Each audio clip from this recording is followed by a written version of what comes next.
Welcome, ladies and gentlemen, to Fire on the Mountain 93. We're in legendary Freedom Hall, Johnson City, Tennessee.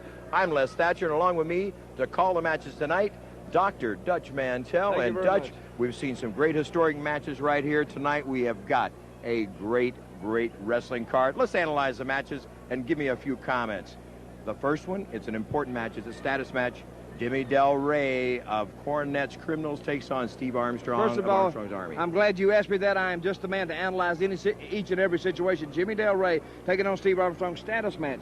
Possibly the most important match on the card, because the winner of that, it has direct implications on the main event, the Rage in the Cage. That means the winner team, if Jimmy Del Rey wins, that means that they will have the advantage in the Rage in the Cage. Very important We'll touch match. on that as we talk about the main event. And, of course, another big match coming up tonight is the Dirty White Boy against the Mongolian Stomper. It's a battle of the Bruise. First of all, two men throw the finesse out the window, because it's going to be a battle, a brawling, hammering style. I won't even predict the winner, but I hope somebody doesn't get killed. And then we've got the Tim Horner and Chris Candido match, and it is the loser drinks from a baby bottle. All I got to say right now, Tim Horner is from this area, but he better not underestimate the suicide blonde Chris Candido, or he can be sucking at the end of a nipple. Tracy Smothers puts his title on the line against Brian Lee, and of course in his corner, Miss Fytch, and it is a coal miners match, the glove at the top of the post. Okay, these men, so much bad blood is going on between them. Put either man in the ring by themselves is dangerous. Add the added element of a coal miners glove match, and I expect some blood in this one tonight. I agree with you, and of course then we mentioned the Rage in the Cage and why that first match is all important. Dutchman? First of all, the Rage in the Cage, that first match that Jimmy Del Rey and Steve Armstrong sets the stage, because when there's an advantage point in the match, it will belong to the winner of that first match. It's a dangerous match. Cornette, General on one side, Armstrong on the other. Generals going together, Armies going together. It's a war, it's a battle here tonight in Johnson City. It will be 5-on-5 in the cage. We'll give you those rules when the main event comes up. But right now, let's go to action.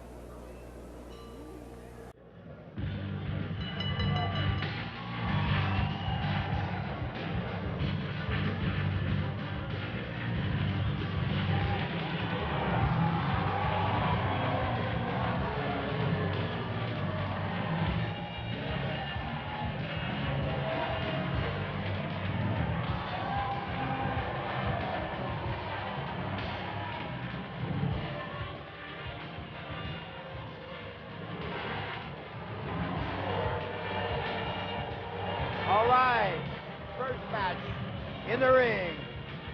Gigolo Jimmy Del Rey, and this will be, of course, a very important match leading up to tonight's main event.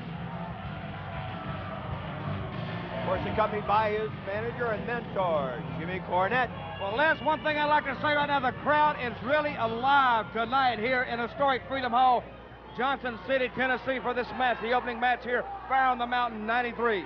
Cornette with some words to say.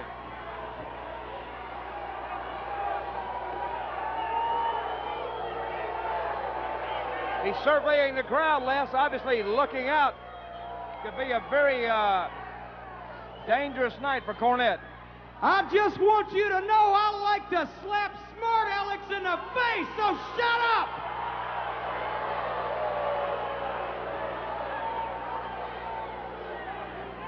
Everybody came here tonight to see the Rage in the Cage, is that right?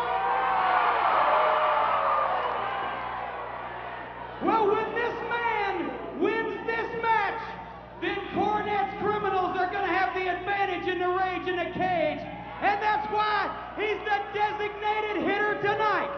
Ladies and gentlemen, he's one half of the Heavenly Bodies.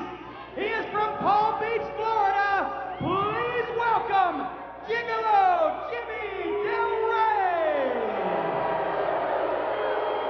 What did he say, Les? The designated hitter, the Heavenly Bodies. Yes, sir. And wrestling fans, introducing Mr. Del Rey's manager from Louisville, Kentucky, Mr. Jim Cornette.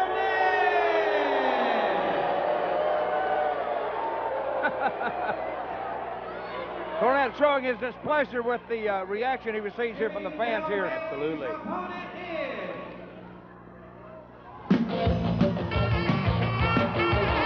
I think this match, Les, could tell the tale for the Rage in the Cage tonight. A status match right here. his brother Scott, Dad, Bully Bob, Jim Horner entertained the band tonight. Entertained with a band called the Clemson. Now I think they're officially recognized as the official band of Smoky Mountain Wrestling. We're going to get into the analysis of this match a little bit later right now. We see Steve Armstrong enter this match unescorted and unaccompanied by his brother and his dad. Right. Right now, we're going to let Chip make that ring introduction.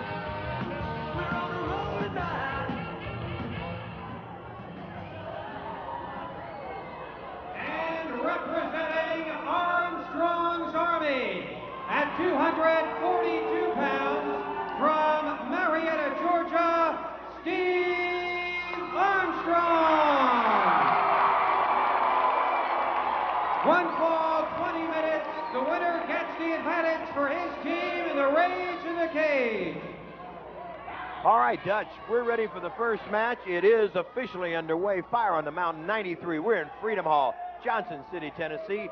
And, of course, you and I both have seen some monumental cards in this arena over the years, but this has got to be one of the best ones. Oh, this, I believe, has to rank right up there with some of the best cards, not only presented in Johnson City, in the Tri-Cities area right here for Smoky Mountain Wrestling, but I think some of the best events ever in the South in the history of professional wrestling. I would have to go along with that. And, of course, the significance of the one thing now, let's remember, me and you are here. That's right. That's up its value right there. Well, Doctor, you are absolutely right. Thank you very much. Doctor, thank you for calling me Doctor. A lot of people want to forget that. I'm glad you sort of saw fit to call me Doctor. Handle. Doctor, Dirty, Dutch Mantel. Okay, let's get right into this match right here. I said that Steve Armstrong came to the ring alone, unescorted, unaccompanied by his dad and his brother. Jimmy Del Rey, on the other hand, has Jimmy Cornette in the corner. But let's see right now if... Well, you know, I think what we should mention here, while these guys are jockeying for position and they are on the move right up front here. Oh! Big power drop kick by Steve Armstrong. Great job. And he sends Jimmy Del Rey reeling out of the ring. Jim Cornette over to offer some words of encouragement. Sometimes those consolation words does not ease the pain, right, Les? You're absolutely right, Dutchman. You know, Dutch, I want to say this. It is the first match on the card, but as we both know, it is extremely important in what happens tonight in our main event, the Rage in the Cage. Absolutely. What that means is the winner of this match, that means they will have first advantage in the Rage in the Cage, and every time an advantage position comes open, that means the winner of this match. If Armstrong wins it, that means that Armstrong's Army and the Rock and Roll Express will have advantage. Right. If Jimmy Del Rey wins, that means that Cornette's Criminals will have the advantage when the position comes open. Absolutely. So at any time there is an opponent added to the ring in that Rage in the Cage, it will be the man who wins this match. Here we're watching now, his team will have that 2-minute advantage of 2-on-1, 3-on-2, whatever. Oh, what a scoop slam that Steve Armstrong put on Jimmy Del Rey. Jimmy Del Rey caught him completely unaware. And Armstrong, although he probably only weighs 230, is a very, very powerful man. He certainly is. You know, Dutch, I wrestled against and as a team with Bob Armstrong. I know you've had your encounters with Bullet Bob. But you put a mask on all the Armstrong boys and the father, you almost couldn't tell the difference. They all, it's almost like they've got some kind of conveyor belt in the garage at the Armstrong household, and they crank these guys out on an assembly line. Well, I'll tell you what, the Armstrong, let me tell you, the Armstrongs are like this. It's an old Southern saying, and we say it down in Texas. When you kick one of them, they all limp. There you go. go. And that's how close they are. Absolutely. Right now, talking about this match with Jimmy Del Rey and Steve Armstrong, possibly the most important match on the card tonight. Yes, sir. Because this match really has a direct effect on the main event, the Rage in the Cage. Good move by Del Rey. Oh, turns him right on his head with a DDT. Now, he almost turned him a little too much, but the effect was still felt by Armstrong. You know, I'm going to say this. When Jimmy Del Rey came in to fill the void in the Heavenly Bodies, I was curious, and I'm no longer curious, no longer suspect. This man has picked up, I started to say pick up the slack. There has been no slack, Dutch. Well, let me say this. Jimmy Del Rey, anytime another man replaces another man, of course, Stan Lane had to leave Smoky Mountain Wrestling because he lost a loser leave town match, or the loser of the fall leaves Smoky Mountain. So Jimmy Cornette, caught between a rock and a hard place, selected Jimmy Del Rey out of all the available potential wrestlers in the country now when he first came to Smoky Mountain as a protege of Jim Cornette. Of course, he had his detractors, but he has more than silenced his detractors by his excellent performance in the ring. He certainly has. I've been very impressed on the outings I've watched him. Oh, the power bomb. Now we see Jimmy Del Rey. Oh, this is early in the match. I guess we're under the 5-minute mark now, right now. How perceptive can you get, Doc? Absolutely. I was right on the money. I'm a visionary. Sometimes I'm minutes ahead of my time. He went. Nobody home. Armstrong moving out of self-preservation. Both men stunned right now, but I think Armstrong has the advantage at this point. Back to the corner, a kick to the stomach, a kick to the midsection, and following it. Almost machine gunning it. A big chop to Jimmy Del Rey into the corner. Scout Steve has got a good time right here, Dutch, to wind it up and take Del Rey home. He has got a decided advantage, and watch him go to that top rope. He's going to a high-risk maneuver. This is a high-risk maneuver because sometimes can backfire on you if you're not careful, but Jimmy Del Rey's stunned. He may hit it. He does. Woo-hoo, that's flying. Close. He turns him upside down. 1, 2. Cornette. Cornette grabbing Jimmy Del Rey's foot, placing it over the bottom rope. Mark Curtis warning Cornette. The Louisville Lip, the boss man, has pulled that leg and saved his team from losing. Oh! You heard that one crack right down. Did you see what happened last? He shot him right into Mark Curtis. Wait a minute, Jimmy Del Rey. Oh! And a win. Jim Cornette's Jimmy Del Rey winning the status match here in the opening match here. Fire on the Mountain. 93. 7 minutes, 22 seconds. Your winner, Gigolo Jimmy Del Rey. Dutch, we talked about how important this match was. Jim Cornette proved our point by having to step in and assist for the win. Of course, Armstrong headed toward Mark Curtis. Curtis diving out of the way, but Cornette quick on his feet, tagging and hammering Armstrong and down for the count, but give the ropes an assist. Hi, wrestling fans. I'm Brian Matthews. I'm in the backstage area with the Dirty White Boy. White Boy, you're getting ready to go to the ring at Fire on the Mountain 93 and take on the Mongolian Stomper. The Mongolian Stomper. One of the living legends around here. Everybody knows who he is. The man's mean. He's nasty, but you know what, Mr. Stomper? I've talked to another living legend that knows you very, very well, and I'm talking about Ron Wright, and he's taught me and told me everything there is to know about the Mongolian Stomper. So, Stomper, you want to mix it up, you bring it on, because the White Boy's ready. I'm ready for a fight. I know how you are. You fight, I fight. That's right down my alley. Let's see who comes out on top. Tough guy. There you have it, fans. Let's go to the ring. All right, match number 2 and Fire on the Mountain 93. It's going to be a one-fall, 20-minute time limit. The Battle of the Brutes, Dutchman. It's going to be the Dirty White Boy locking horns with the Mongolian Stomper. And I think these fans are going to remember the Dirty White Boy denouncing his Southern heritage, denouncing his family tree, so to speak, and moving to New York City, therefore becoming a New Yorker and a Yankee in the eyes of many fans here in Johnson City and Smoky Mountain. Well, it upset you as a Southerner. You see that? Shaking my hand. Me and the Dirty White Boy got history. We go back a long way, and tonight the Dirty White Boy, I think, will take the measure of the Mongolian Stomper, and I'll get back in that in a minute. One thing I do notice is he is minus his manager and mentor tonight. Well, Ron Wright, the people have treated him so badly here, I don't blame him for not coming to Johnson City. He's a legend in East Tennessee, and these people sort of turned their back on him, and he's moved to New York, and I'm sure he's there tonight. Ladies and gentlemen, this match, a battle of the Bruise. One fall, 20-minute time limit.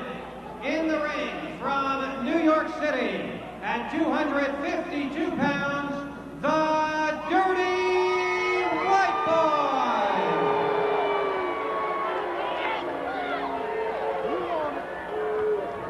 Well, we might as well go ahead and his opponent. let's get an introduction here.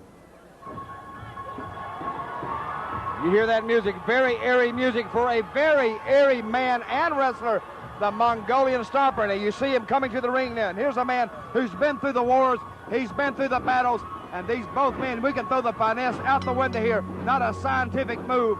It's going to be done tonight because it's going to be a battle. And this battle has already started. And as Dutch mentioned, also a legend in this part of the country, the Mongolian Stomper. And what you see now is a good old-fashioned Mongolia, 256 pounds, the Mongolian Stomper. Well, one thing we can say, Les, they wasted no time getting right into it. Both Absolutely men not. working under the strategy, get the drop on your opponent before he gets it on you. And I think most strategies were well conceived. But I mean, you know, when you talk about strategies with other wrestlers, you might go to a wide spectrum of discussions. But with these guys, it's pretty much cut and dried. It's kick and punch. Yeah, it's a battle. It's a brawling type style. Like I said, throw the finesse moves at the winner. Throw the arm drags out. Throw the moonsaults off the top rope. This is pound and hammer away till the other man drops. Absolutely. This is pure wrestling right here. As I mentioned, we're talking about the Stomper being a legend in this part of the country. But one thing different here tonight than in past years, Dutch, he's being cheered by the fans here in Freedom Hall. Absolutely. But first of all, you see that move right there? The Mongolian Stomper actually let Dirty White Boy escape out of the ring.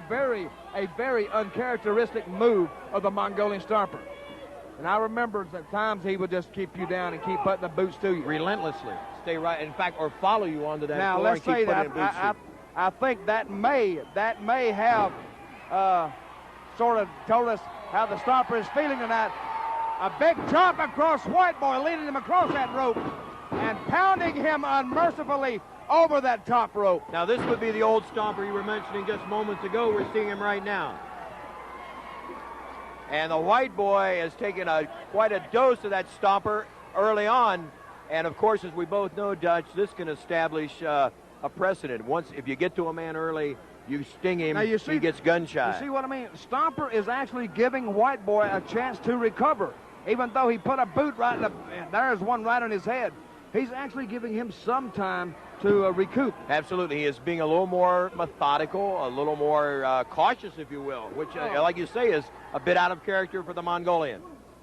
Well, he's still keeping the pressure on Dirty White Boy. Now, a lot of people never count the White Boy out. I don't care how dim it looks.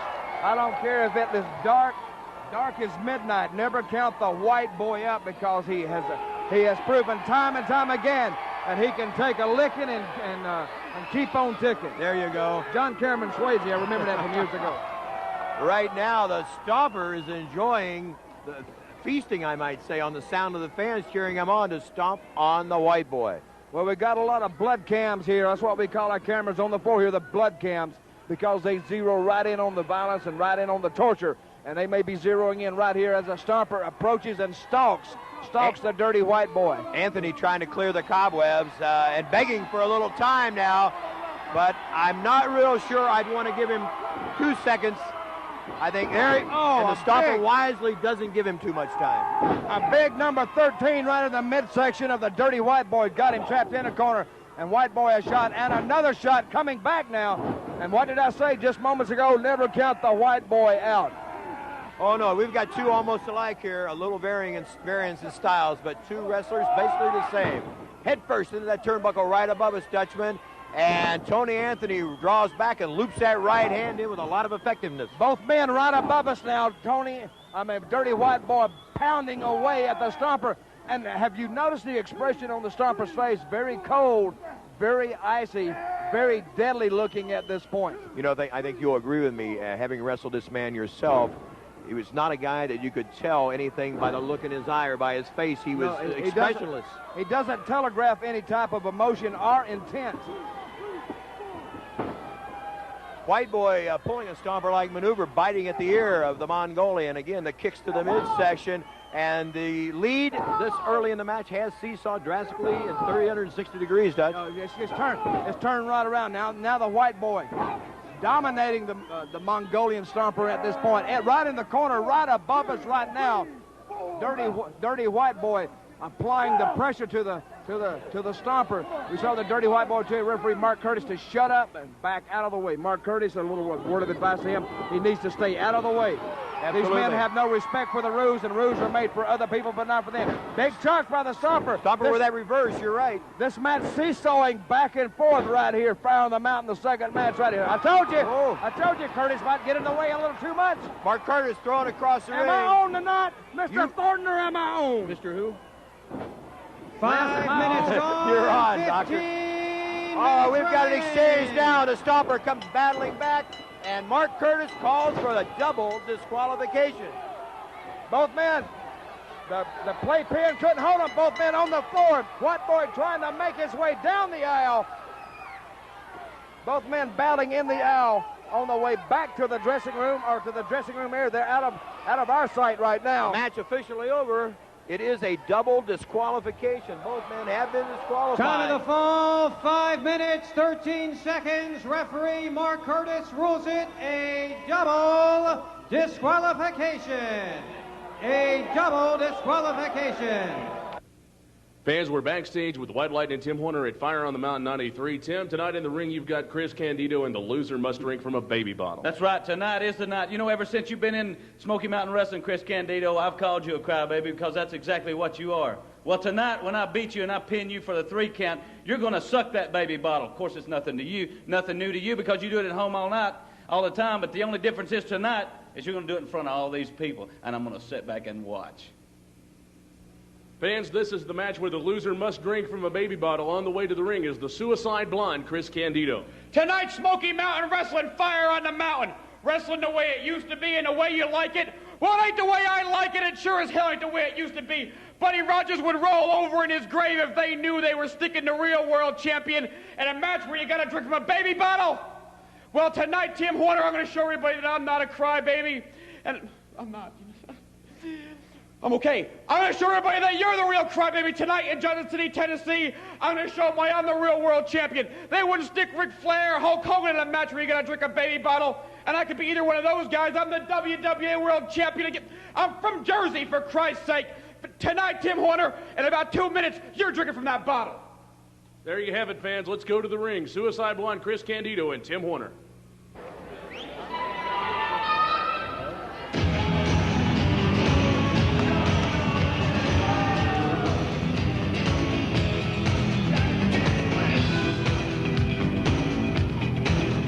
The music for the Suicide Blonde, Chris Candido. The match coming up. Loser must drink from a baby bottle in center ring. And it's Candido against Timmy Horner. As we watch the WWA Heavyweight Champion make his way into the ring, the Suicide Blonde, Chris Candido prepared and ready to do battle. White lighting Tim Horner here at Fire on the Mountain 93. Of course, he said, I'm the real world champion. Well, that's what he says, and it's debatable, but to Candido and Dennis Carluzzo, he is the true world champion, standing right in front of us in the ring here in Johnson City.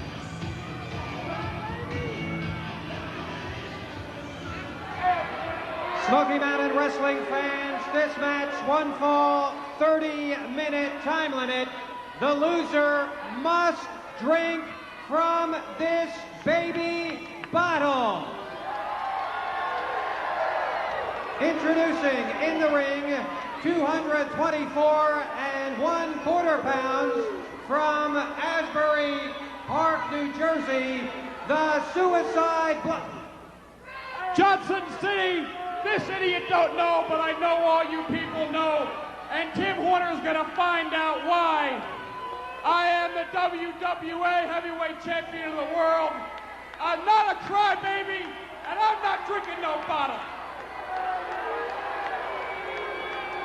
The Suicide Blonde, Chris Candido.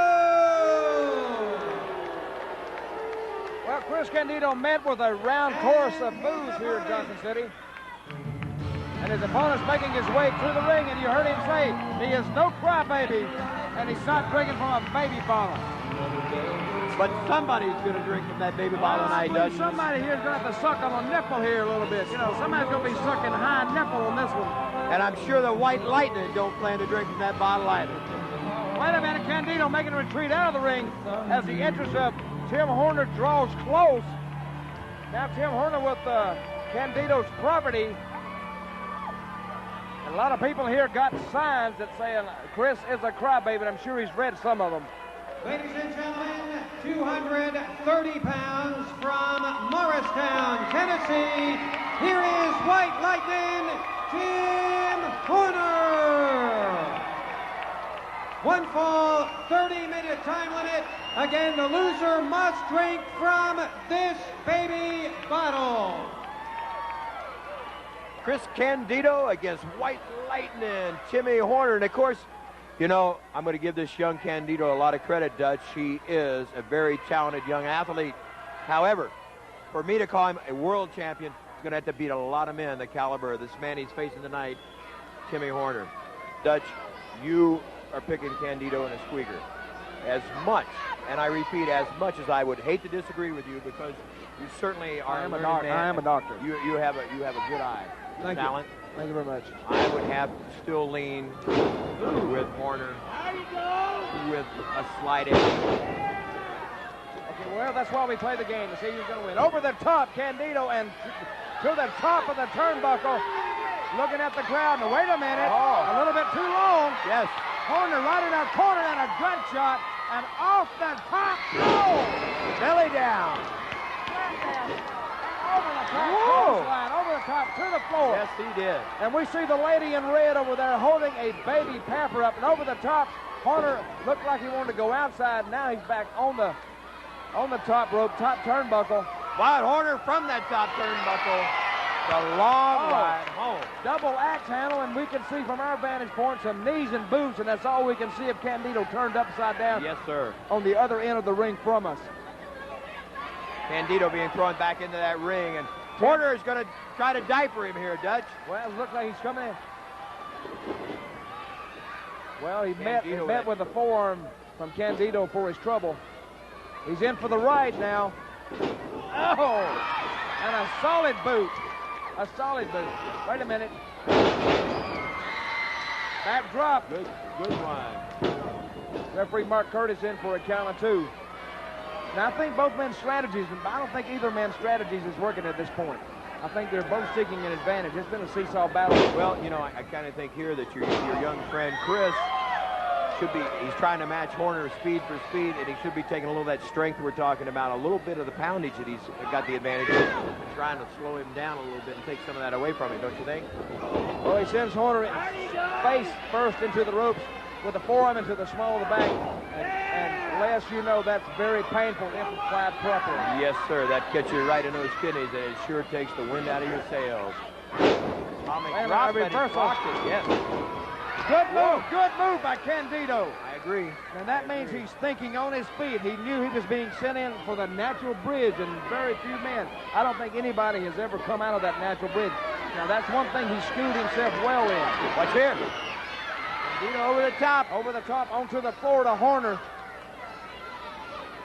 Referee Mark Curtis out on the floor. I can't quite see what's going on. I may have to stand up here. Well, Candido coming back in the ring. Horner obviously still down. And both men, I think, were injured in that. I don't think Candido is moving too well at this point either. Horner coming up a little bit slower. Let's see what young Candido is going to do here. I think both men sort of injured, sort of stunned on that shot right there. Drops a good right hand. Good right hand. Big right hand. Over the top vertical suplex. Well, what he's doing right now, he's laying his body weight on Horner, so Horner not only is supporting his own body weight, he's supporting Candido too. Candido right now wrestling a very, very logistical match. Horner elbows to the midsection. Horner off the ropes. Oh, right into it. Right into the fire. Now what he's doing now, he's cutting the wind and the blood supply off through the brain. Of course, with Tim Horner having no brain, it's hard to cut off any oxygen to his brain, of course. And we see a little commentary. No, look at Horner now. He's almost wilting right in front of us now. I noticed just a few seconds ago, these men not more than 8 feet from us at this point. Tim Horner breathing audibly. Almost we can hear it from here. Almost gasping for breath. Right. Of course, Candido had him in that. It's a borderline chokehold is what it is. You're right. It always has been as many years it's been around. Candido, of course, using that power to hold him down. Now you hear the crowd pick up Go, Tim Go, of course, wanting hometown. Let's see if he drops that arm a third time. Let's see if... Nope. Oh, he's got it up. Mark Curtis calling. He saw the arm move. A good call by referee Mark Curtis. Of course, Mark Curtis being the son of legendary wrestling great Don Curtis. Horner to his feet. And he's fighting from the downside right now. Good move by Horner. Horner took him out on that one and freed himself up. Now Timmy's got to get that wind back and make a move. Well, he's going to have to recover just a little bit. Still slow and getting to his feet. Candido still applying the pressure. Horner fighting from the downside. Horner in for the right, a reversal on Candido. And now a total reversal, now a sleeper hold applied by White Lightning on the Suicide Blonde. Horner applying the pressure, and Candido's starting to sink now, but he's trying to stay on his feet. He has that wide stance, trying to maintain his balance and his footing. So Horner applying the hold, and this is something Tim has used to his advantage for several years now. And Candido in trouble. Horner. Well, Candido still on his feet, Les.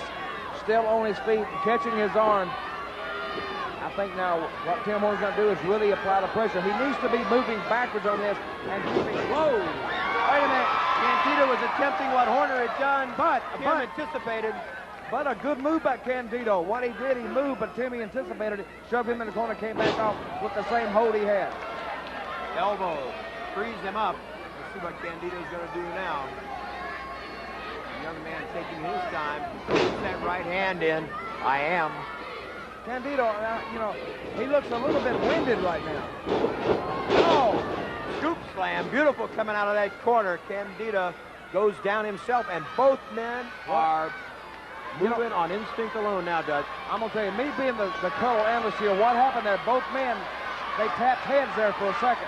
That's why both men a little bit disoriented at this point. See Candido, they cracked heads. It was a beautiful power slam out of the corner. Both men stunned. Of course, Horner stunned from tapping the heads with Candido, plus after that, the power of the power slam. Wait a minute, he's going for that natural bridge, baby. Good move by Candido. On the back of his head, Candido moves in now. Wait a minute. Going. Is he going? High fly in the corner. Him. He sends him reeling, sailing into that turnbuckle. Candido using the referee to pull himself up, and he needs a little rest himself. Horner coming up slowly. Candido with the advantage at this point. Okay, we're approaching the 15-minute mark in this match. 15 minutes gone. 15 minutes remaining. Am I on tonight, Mr. Thatcher? Are you buying the timekeeper or what? 15 minutes, and both men feeling the effects of this battle. You see, what a lot of fans don't realize, this is a very physical game. Plus, add to that the mental stress of it. Both men afraid to make a mistake early in the match, but now it's getting down to crunch time, and we may have somebody sucking on a nipple here in just a few moments. Candido again driving Horner's head into that turnbuckle. Timmy fighting to stay afloat, stay on his feet. Look at Horner. Horner gets that second win. He's got that runner's high, and here goes White Lightning. And he's on the warpath now, coming back. Oh! Very good counter move by Candido. Sent reeling into the turnbuckle and came right out, letting his momentum carry him right back into Horner with that elbow. Referee Mark Curry's almost in the way right there. Will he take advantage here? He has got it. Can he put him away? Let's. Wait a minute. Might be going for the suicide plex here. If he gets up there and takes him off, it might be it for Tim Horner. Now he needs to be going for the kill right now. Candido needs to be moving in. Is he going up for it? Yes, he's on that top strand of rope. The suicide plex. A little slapping up there, a little insult to injury up there. And spending a little too much time doing that. Horner nailed him. Too much time. Wait a minute. We're coming straight off. Oh, what a move. And that had to take the wind out of Candido's sails, but who does he have to blame? Candido wasted precious time. Young Chris's ego got the better of him, and that's what put him in bad place. Yes. And Candido getting every shot blocked now. It's target practice. Target practice by Tim Horner on the Suicide Blonde's jaw. In for the ride once again. Elbow, good, drops Candido, and right now it's Timmy Horner. He has got it head and shoulders. Let's see if he can put him away. Drops that knee into the side of the head. And I'd say we're just a few moments away from the completion of this one. I think Horner has got enough momentum going Dutch. He can put him away here. Don't count him out. You don't get to be world champion by being a loser. And a good move. Whoa! And an excellent move by Horner. Across the ring. Off the second rope. Body drop. Right on. Can this could be it? 1, 2, no! Candido hung. He hung in there. He hung him. He hung him. Boy, what hang time. He was almost like Michael Jordan in the air coming off there. In for the ride once again. Behind him. He's going for it. Referee Mark Curtis down. Horner's got him. He's got the bridge. Referee Mark Curtis out of the ring. He's got him pinned here. He's got him hooked. He can't hang on. Tim Horner looking around. No referee. Referee on the far side of the ring. Looking for it. He would have had the count on him there, Dutch. He had him long enough. He had the count on him. Mark Curtis still down. Horner checking him out. Candido coming up slowly. Horner trying to get Mark Curtis up into this match here. You need a referee in there. You can't win a match without an official decision by the referee. Absolutely. Candido setting up the charge. Horner's coming. Wait a minute. He just moves out of the way. That's it. Candido went over on his own. His momentum carried him across. He's on the floor now. Mark Curtis calling. What? What's this? What? What happened? What's the disqualification? He is raising Candido's hand.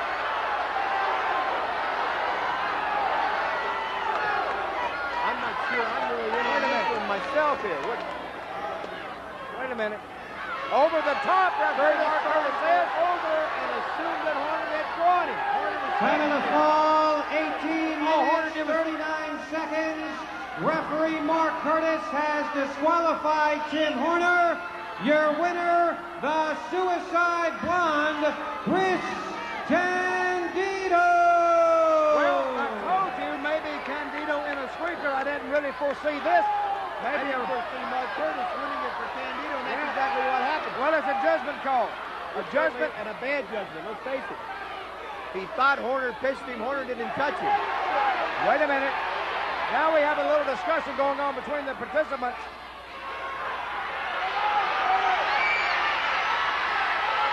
Wait a minute. Candido in with the WWF belt and hits him with the WWA belt. Now Candido putting the boost to Tim Horner. So you think it's a bad call, Les Thatcher? I think it's a bad call, Dutch. Wait a minute. I mean, well, it was called from his angle. That's the way the referee saw it. I understand that. Well, anyway, in either case, the baby bottle has left our broadcast table here, and Chris Candido trying to maybe force feed, trying to render. What's he? He's got something. I think he's trying to take tie the tape off his wrist, trying to tie Horner into the ropes with the tape wrapped around his wrist. He's trying to tie him into the ropes, it looks like. And some shots by Candido, and here it is, force feed Tim Horner with the bottle, and still got him down, trying to tie him into those ropes. And we see our Smoky Mountain Wrestling camera right on top of the action. Candido is, I think he's going to get him. I think he is going to get him. Referee Mark Curtis stepping in. I hate to tell Mark Curtis this, but he doesn't really have enough weight in his rear end to try to manhandle these wrestlers. And force feeding Tim Horner right now with that baby bottle. Now, if that's not insult to injury, I don't know what is. And there you have it. Candido got his wish. He force-fed the baby bottle. He's going back for more. Well, I told you somebody's going to be sucking on a nipple. And unfortunately, it is Tim Horner, the pride of Morristown, Tennessee, right here. Horner up and puts the milk right back in. Well, that's the only thing he could do. Use every weapon at your disposal to get somebody off of you. And I think the milk and warm milk being in the mouth. And Candido on the floor, making a haste for the dressing room. Tim Horner slamming the baby bottle down, going at least 10 or 12 feet in the air. The winner right here on the mountain on a disqualification. Chris Candido over White Lightning. Tim Horner, don't go away. We'll be back. We will. Fans, we're here in the dressing room area. You just saw the match between Tim Horner and Chris Candido. Tim. Let me tell you something, Candido. When you first got here, I thought it was all a big joke. I thought you was a joke, being WWA champion, being somebody. You're nobody. Let me tell you something, pal. You might have squirted a little milk on me, but I'm going to put something on you. It ain't going to be milk. You got a lot more to worry about than a little milk. You're out of here, Candido, and I'm a man that's going to put you out.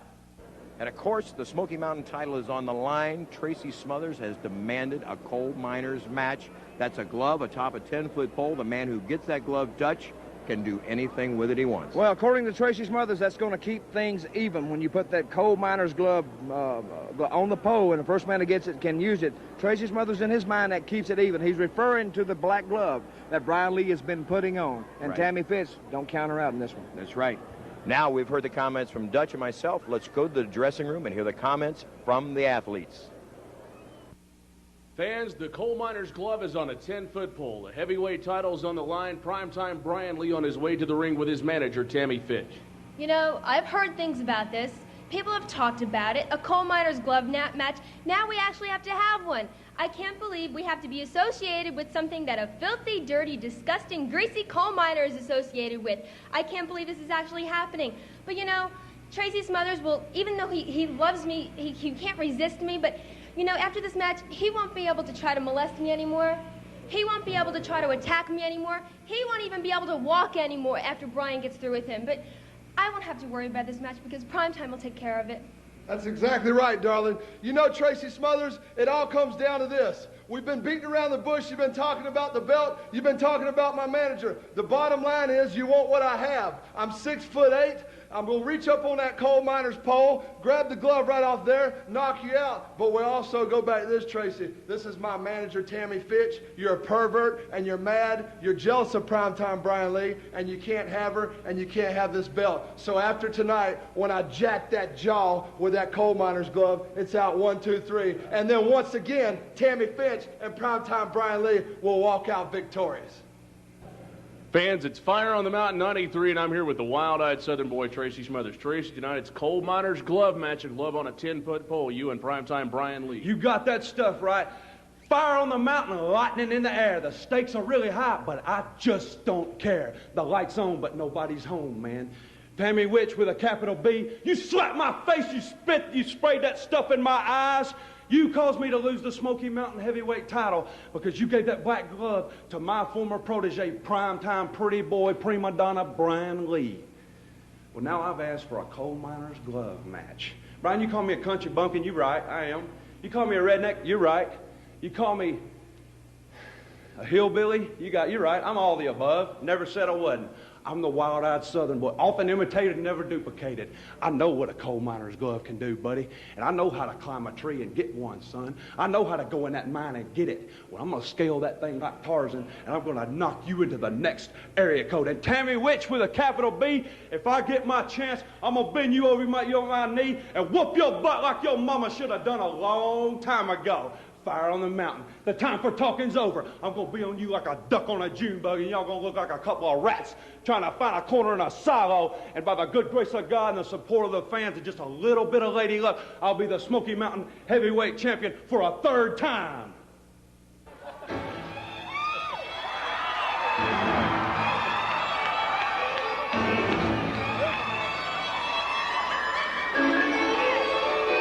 Okay, welcome back. Fire on the Mountain 93 from Johnson City, Tennessee at the historic Freedom Hall.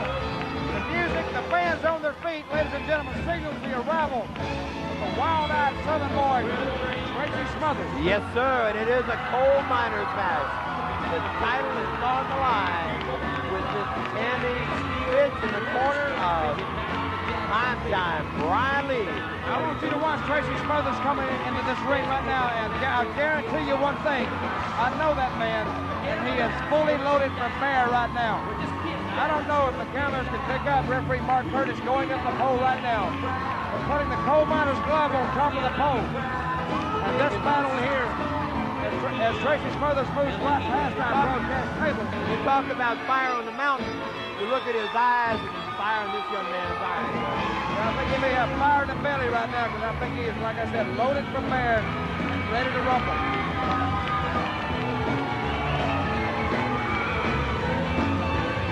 You know, less than as I do, fans. The fans liking you and supporting you and being behind you. They help you. They certainly don't win matches for you. And sometimes I've been in situations where the fans were against me, and actually that only added to my incentive. I can remember some of those times, Doug. Well, between me and you, Les, I'm sure you're talking about it. But see, Les, you never had anybody behind you much. It was all for me.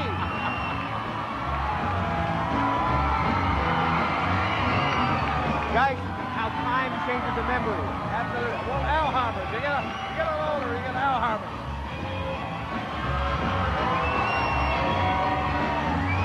Let's see if we can get our ring introductions now. Wrestling fans, this is a special coal miners glove match for the Smoky Mountain heavyweight title. Whoever gets the glove from the pole can use it any way he wants to. This match, 1 fall, 1 hour time limit.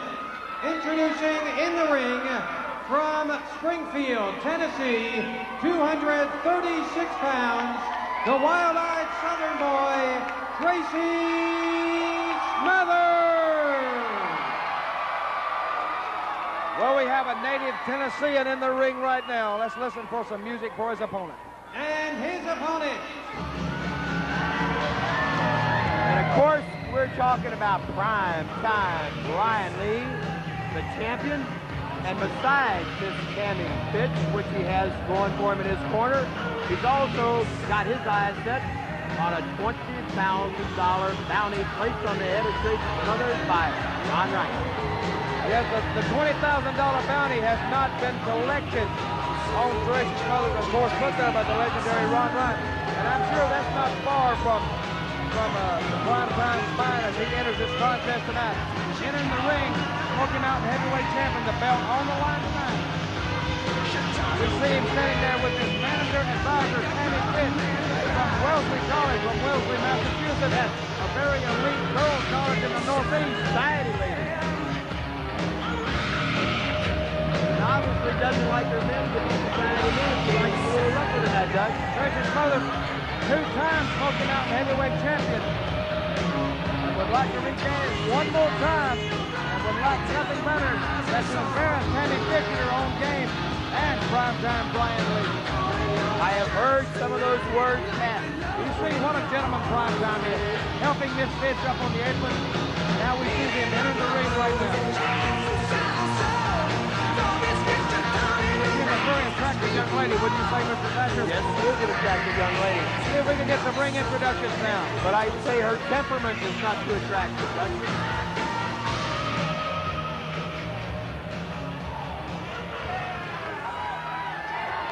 Wrestling fans, at 280 pounds, hailing from Orlando, Florida, he is the current Smoky Mountain Wrestling Champion, Primetime Brian Lee. And with Mr. Lee tonight, his manager, Miss Tammy Fytch. 1 fall, special coal miners glove match for the Smoky Mountain heavyweight title. Okay, let's don't overlook the fact that Tammy Fytch at one time approached Tracy Smothers. Wait a minute, Miss Fytch has some words to say.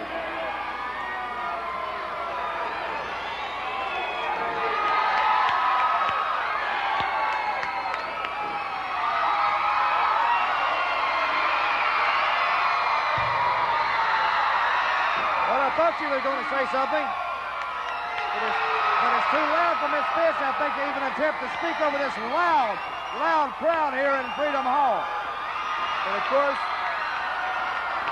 Miss Tammy and Brian aren't liking this at all, but Tracy is giving them a little psychological battle. First of all, there's Confederate. Wait a minute, she's going to Hey, talk now. Johnson City!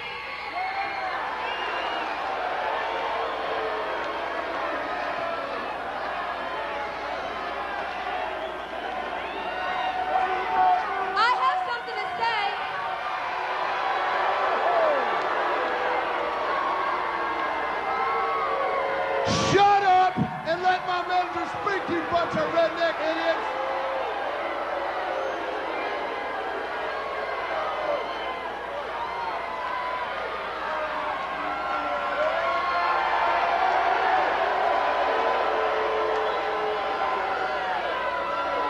If you don't let her speak, we're leaving. Wait a minute, he said, if you won't let us speak, we're leaving. And there they go. Nobody seemed to be too mad about that. Well, he's leaving now.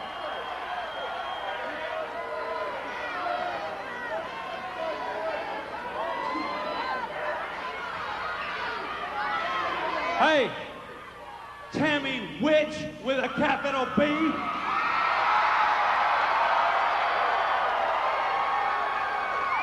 It don't take no dadgum brain surgeon to see that these people in Johnson City don't like you two geeks.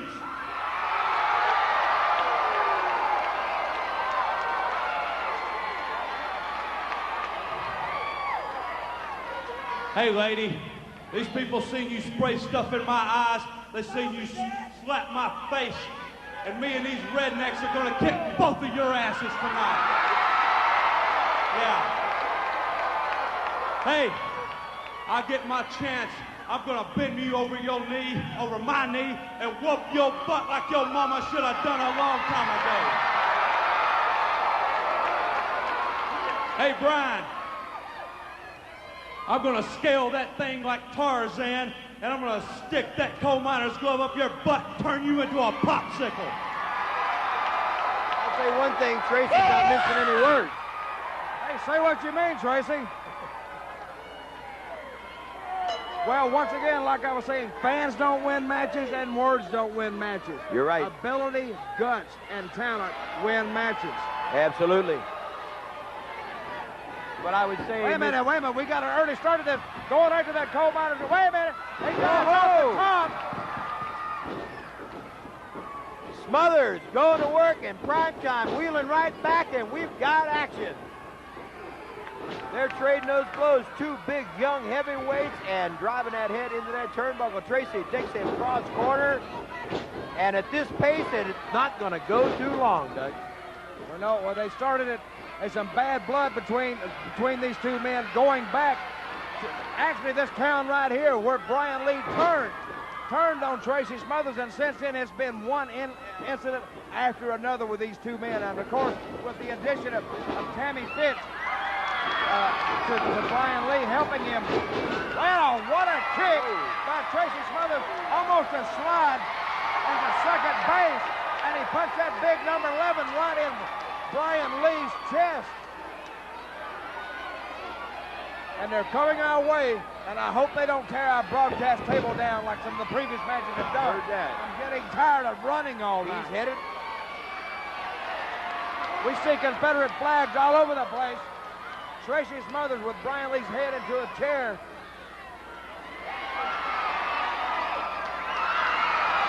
Tracy threw a Coke into the face of Brian Lee. Wait a minute. And now he's coming Tammy Fytch right behind our table here, being stalked by Brian Lee. Watch out, Tracy. Tracy caught him with a kick. And a big, we hear these heavy shots from the arms on the back and the back of the neck from Smothers to Brian Lee. Smothers on top and off the top. Double axe handle. Now's his chance. He needs to go up that pole right now. Lee needs to recover and get him. And he hooks does. him. Brian into the midsection with that shot. First of all, your main objective, of course, in this match, keep your opponent away from that coal miner's glove and atop that 10 or 12-foot pole. Slow him down enough so you can make that climb and come up with that glove yourself. Of course, our big event tonight, not taking anything away from this Rage in the Cage. Yes, sir. We can't show it on television, but hey, we may get it in a little bit later, something like that. He's up on top here. Miss Tammy down here is about to have cardiac arrest, screaming at Tracy Smothers. And the fans counting him off. 10 good shots by Tracy. Goes for the clothesline, misses. Brian misses. And Tracy catches him on the return trip. And down goes Prime I Time. think Brian Lee, right in front of us here, has cracked the back of his head. I don't think the clothesline knocked him off his feet, but his head hit that mat and sort of knocked him a little bit senseless.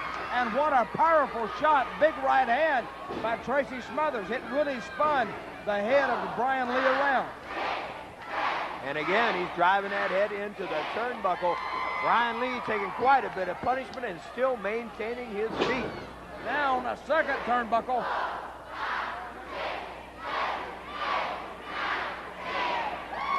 And of course, Dutch, this is what Tracy's going to have to do. He's going to beat him down enough to give him a chance to shimmy up that pole and come up with that glove. I think right now, I don't think he has. I don't think he has. Wait a minute. You're so bad, are you now, you faggot, huh?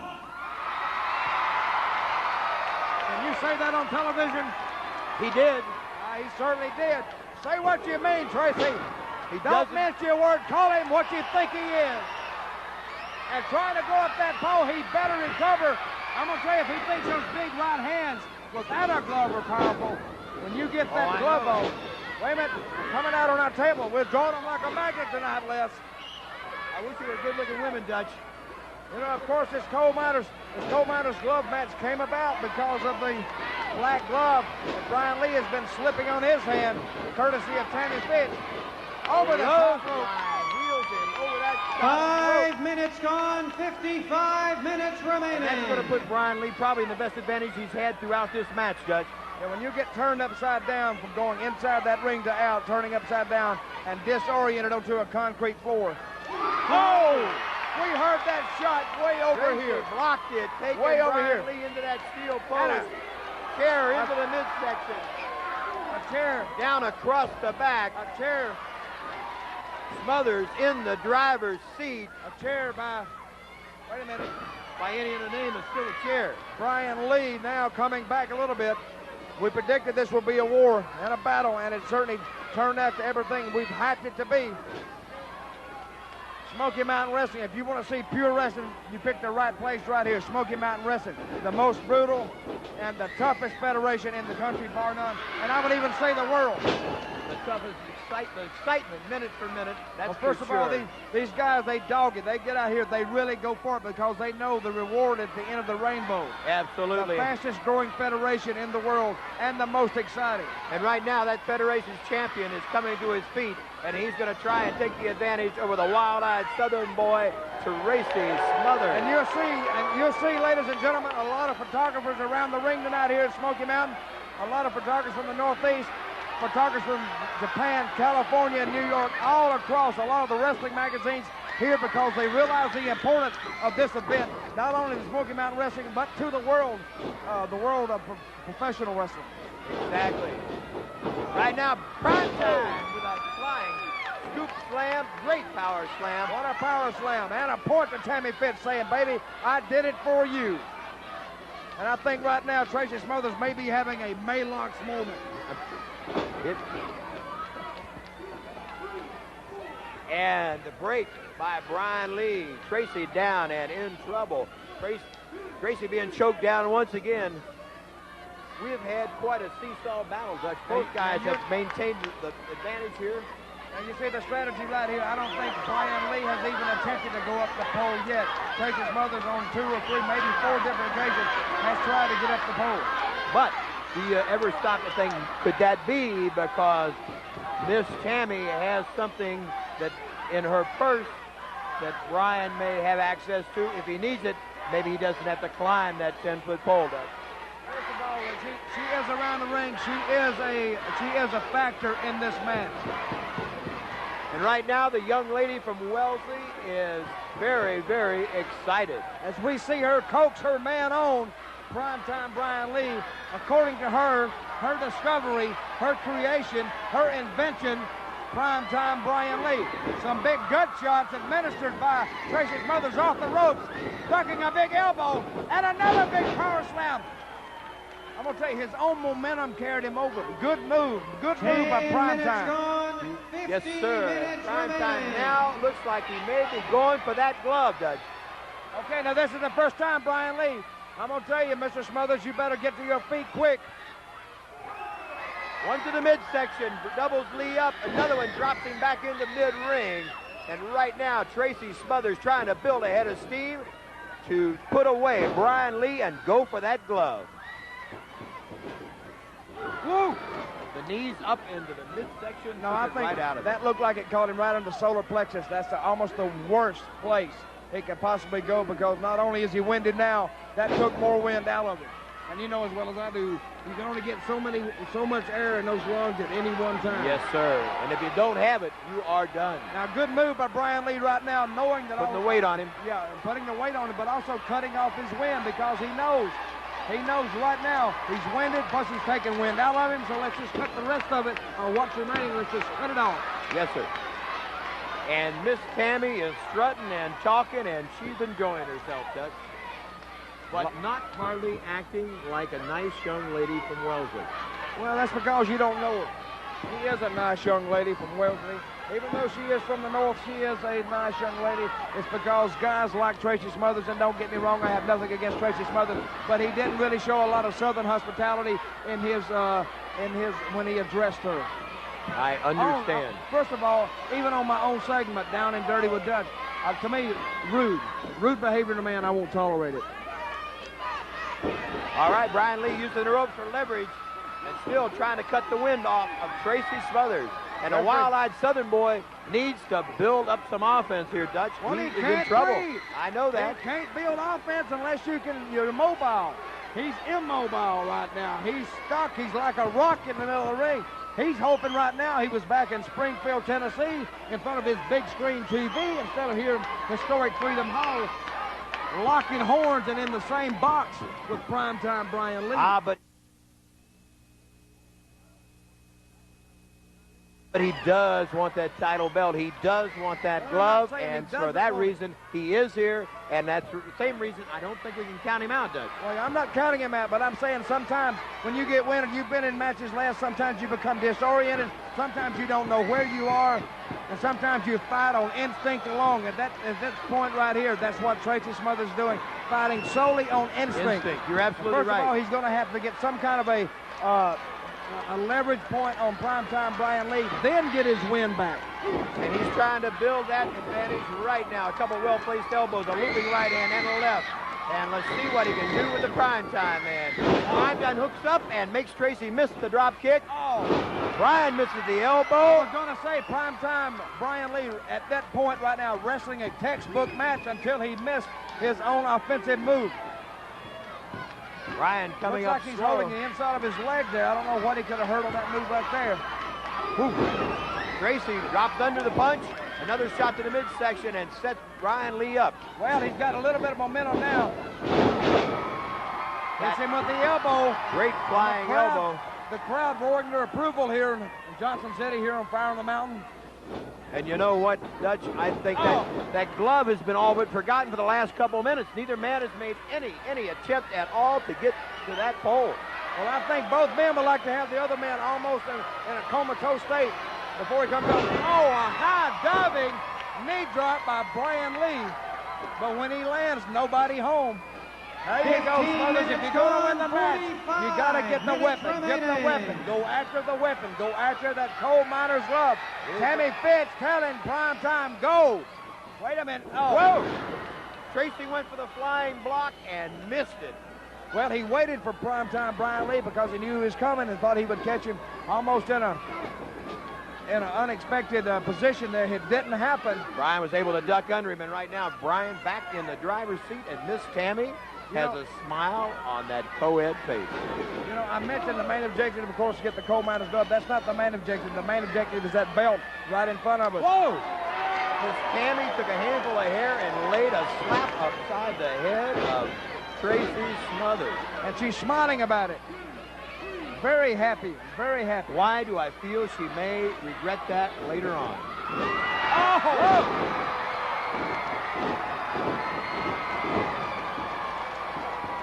And Miss Tammy has a different expression on her face now. That is what you call a game changer right there. Yes, sir. We Because both when you hurt that area, take it home for the other man. You absolutely right. Because he is going. And Now we look see at the fire. Tracy Smothers. Now we see the fire off the top of that mountain of Tracy Smothers. Yes. As he says, he wants to climb that Great Smoky Mountain. He wants to climb that stairway to heaven. Primetime Brian Lee in for the ride. And a big backdrop. And airborne. 82nd Airborne. And we should give him a badge on that one. You know, they spent a lot of time in this corner right above us tonight. Tracy shooting the shots into the head as he blocks him back into that corner. And with that advantage, he is weakening the champion, Brian Lee.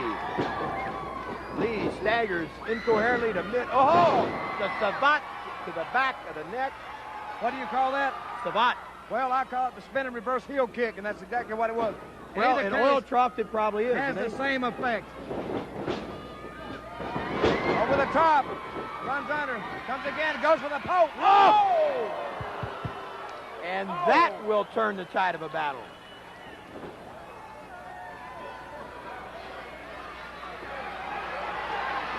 Tracy down and almost out of it. He's going for the pole. Brian has a see. Tracy trying to shake him free, and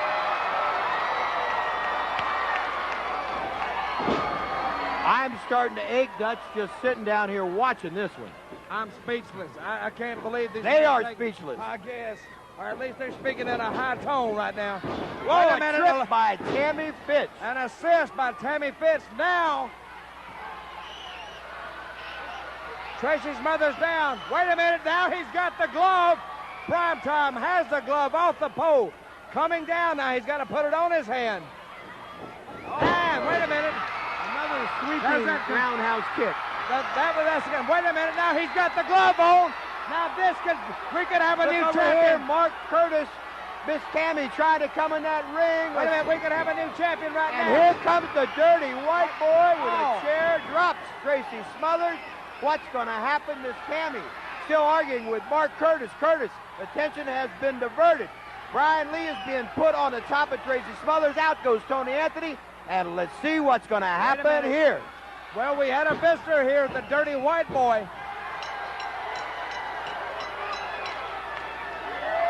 Time of the fall, 20 minutes, and with an assist 2 seconds, your winner. And still, Smoky Mountain Heavyweight Wrestling Champion, Primetime Brian Lee. The champion with his hand held up, he lays flat on his back with an assist from Miss Tammy and the dirty white boy. Right now. Wait a minute, here comes Tracy Smothers after the white boy, running him into the turnbuckle. And here he goes in after Miss Tammy or Brian Lee or who? Wait a minute now. Tammy Fytch in a bad way right now. Whoa! Wait a minute. Now this is what he's been wanting. Here's a woman who's been making his life miserable for the last couple of months here at Smoky Mountain. He's got her now. He is going to turn her over. Oh, he turned her over a knee. Wow. And here he goes. What her daddy should have done a long time ago. Well, he turned Miss Fytch over, her dress way up around her waist, so to speak. Very indecent, I might add. Both men now taking over on Tracy Smothers. And both men, you got about over 500 pounds there, putting the boots and a lot of power to Tracy Smothers. And he's going for the figure four. Brian get in. Has got the figure four. I don't know where he learned this move, but I don't care where you've learned it. Look here. Looks like they are trying to injure this man. There's no two ways about it, Dutch. I know that's what you were about to say. This can break your leg here. Look at the dirty white boy dropping his weight in 200. This can break your leg. Wait a minute, referee Mark Curtis. White boy, both of you. Another man touches Tracy Smothers, I'll make sure you're suspended for life. A strong statement by referee Mark Curtis. But a smart move on the part of the referee because they were hell-bent, for hurting this boy. And I'm going to tell you what, he'd better hide behind that official referee title that he has because he's certainly not big enough to tell these wrestlers anything. Brian Lee, still the champion. Miss Tammy is going to hurt a little bit. She won't be sitting down to eat dinner tonight. But nonetheless, Brian has maintained his Smoky Mountain Wrestling title with the help of Miss Tammy and the dirty white boy. We're going to have to wrap it up. We'll be back with an exciting main event right after this. Hey, man, sexy, yeah, but...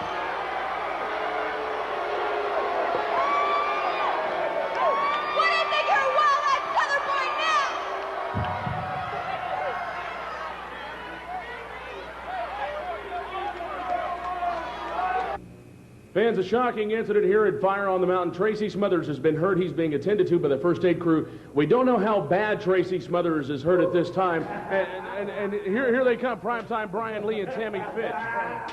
You know, I knew there wouldn't be a problem. I knew Brian would win. There was no doubt about it. But yeah, I was right. Tracy Smothers is a woman beater. I mean, I know he loves me and he can't resist me, but he's a woman beater. He beat me right there. Everyone saw. You know? I can't believe he did that. Tracy Smothers, not only now am I still the heavyweight champion, but now I've also collected the $20,000 that Mr. Ron Wright put up, because after what we done to Mr. Tracy Smothers tonight, you'll no longer wrestle at Smoky Mountain again. That's right, didn't it? Wait a minute. What do you mean you collected the $20,000? I did the damage. I collected the $20,000. Well, one second. I was in the match with Tracy Smothers. Yeah, he was in the match. Brian was in the match. Now, shut up, little lady. No woman talks to me like that. You understand me? And furthermore, hey, I'm the man that's going to collect the $20,000, not you. Don't talk to my lady like that. Lady, you're right. Probably the hottest rivalry in professional sports comes to a head tonight. Johnson City's Freedom Hall. It's the Rage in a Cage. It is Cornette's Criminals takes on Armstrong's Army. Well, it's no secret. Both of these teams have been at war for months, and this could be the final battle, or this could be the mother of all battles. Both teams early this afternoon were talking strategy. Let's take you now and let's hear their comments. Well, you call us criminals. Cornette's Criminals, Bullet Bob Armstrong, say that Armstrong's Army is going to defeat the criminals, going to restore law, order, and justice. You call us criminals? Well, in the Rage in a Cage, we're going to show you how bad we can be, how many rules we can break, how many laws we can bend. Because it is war. Armstrong's Army and Cornette's Criminals going to war. Going to meet in the middle, going to smack head on an irresistible force and an immovable object. Meeting over ground they want to gain, things they want to obtain. Going to war, two factions. And brother, we've got our strategy together. Now, it's only a couple of hours away until the Rage in a Cage takes place. And every army has got to have, first of all, they got to have the big tanks. They got to have the big tanks that can go and they can plow down those fences. They can plow up that ground. They can go and trot over all of the armies that stand in their way. And these right here are the two big Sherman tanks. When they roll those tracks, boy, there's going to be nothing able to stand in their way. And then every army has to have its secret service, its undercover men, and that's the heavenly bodies. Gigolo Jimmy and Dr. Tom, they do their best work undercover, but tonight they're going to be in that Rage in a Cage, and they're going to be fighting too. So you see, I've got all the tools of my army together, Bob Armstrong. What have you got? You got a ragtag band of goofs, your two dysfunctional sons, and the Rock and Roll Express, who the Bruise brothers have demoralized many times. So it will be war at Rage in a Cage, but I got my army ready. And you're not going to get your hands on me, Bullet Bob Armstrong. I can promise you that. You're not going to get your hands around my neck, and you will not gain your revenge. Because if we can win this match in the Rage in the Cage tonight, then Cornette's Criminals will rule Smoky Mountain Wrestling from now on. And there will be nothing that Bullet Bob Armstrong can do about it. Okay, boys, we got to get back to work. Well, gentlemen, you know tonight's the night. We've waited, we've trained hard, and tonight we've got Cornette's Criminals pinned up. And, brother, when I say pinned up, I mean in a steel cage. And we got over 1,000 pounds here of romping, stomping, catawhomping studs that are coming after you, Cornette. Somebody's going to get to you before the night's over. I'm hoping it's me. But if it ain't, brother, if it's one of y'all, it'll be all right, because the Bruise brothers are going to be there running interference. The heavenly bodies will be running interference. But, Cornette, you are the main objective of Armstrong's Army. And if we can get them all hooked up, brother, we're going to hook you up to that plow, and I'll beat you till you drop. I owe you, brother, and tonight, right here at Fire on the Mountain 93, we are going to get it done. Armstrong's Army is here to stay. Rock and roll all the way. We're coming at you.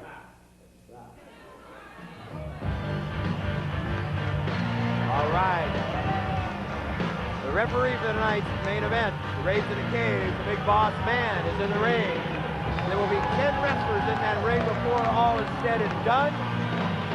And we will talk about the rules and go over them with you as the match progresses. There are two ways to win this match.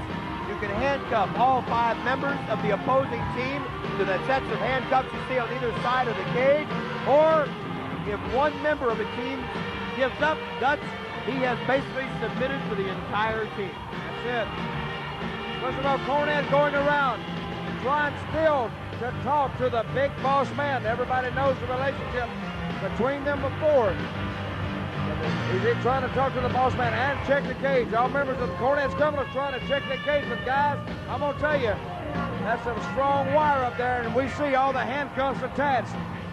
You know what? I'm going to relate this to Armageddon, mother of all battles, right now. It's coming down right here in the historic Freedom Hall in Johnson City, Tennessee. Fire on the Mountain 93. Because this match will not be shown on television. First of all, I think it's ridiculous you expect us to be locked up like a bunch of animals.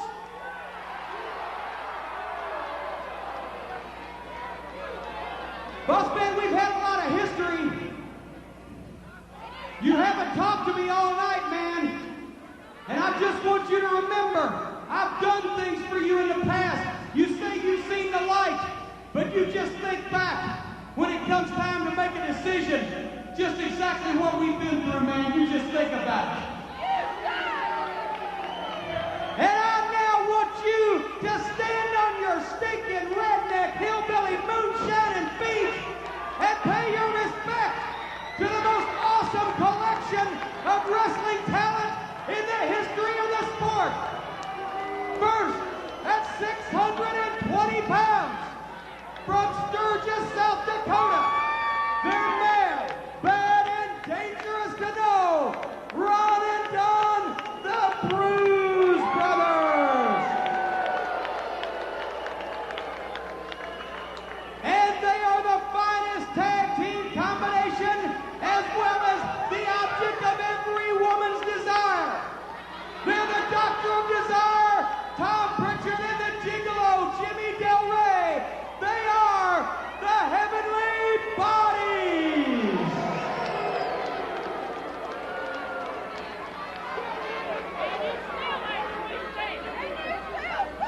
And now, I want to introduce to you the greatest manager and wrestling mind of all time.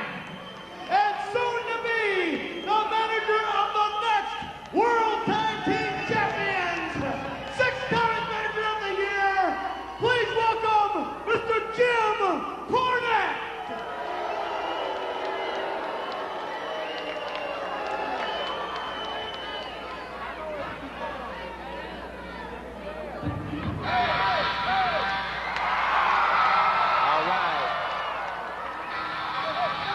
Now we're ready for the other 5 participants. And you know what, Dutch? I think in terms of the size of the Bruise brothers, you got to give that power edge in this match to Cornette's team.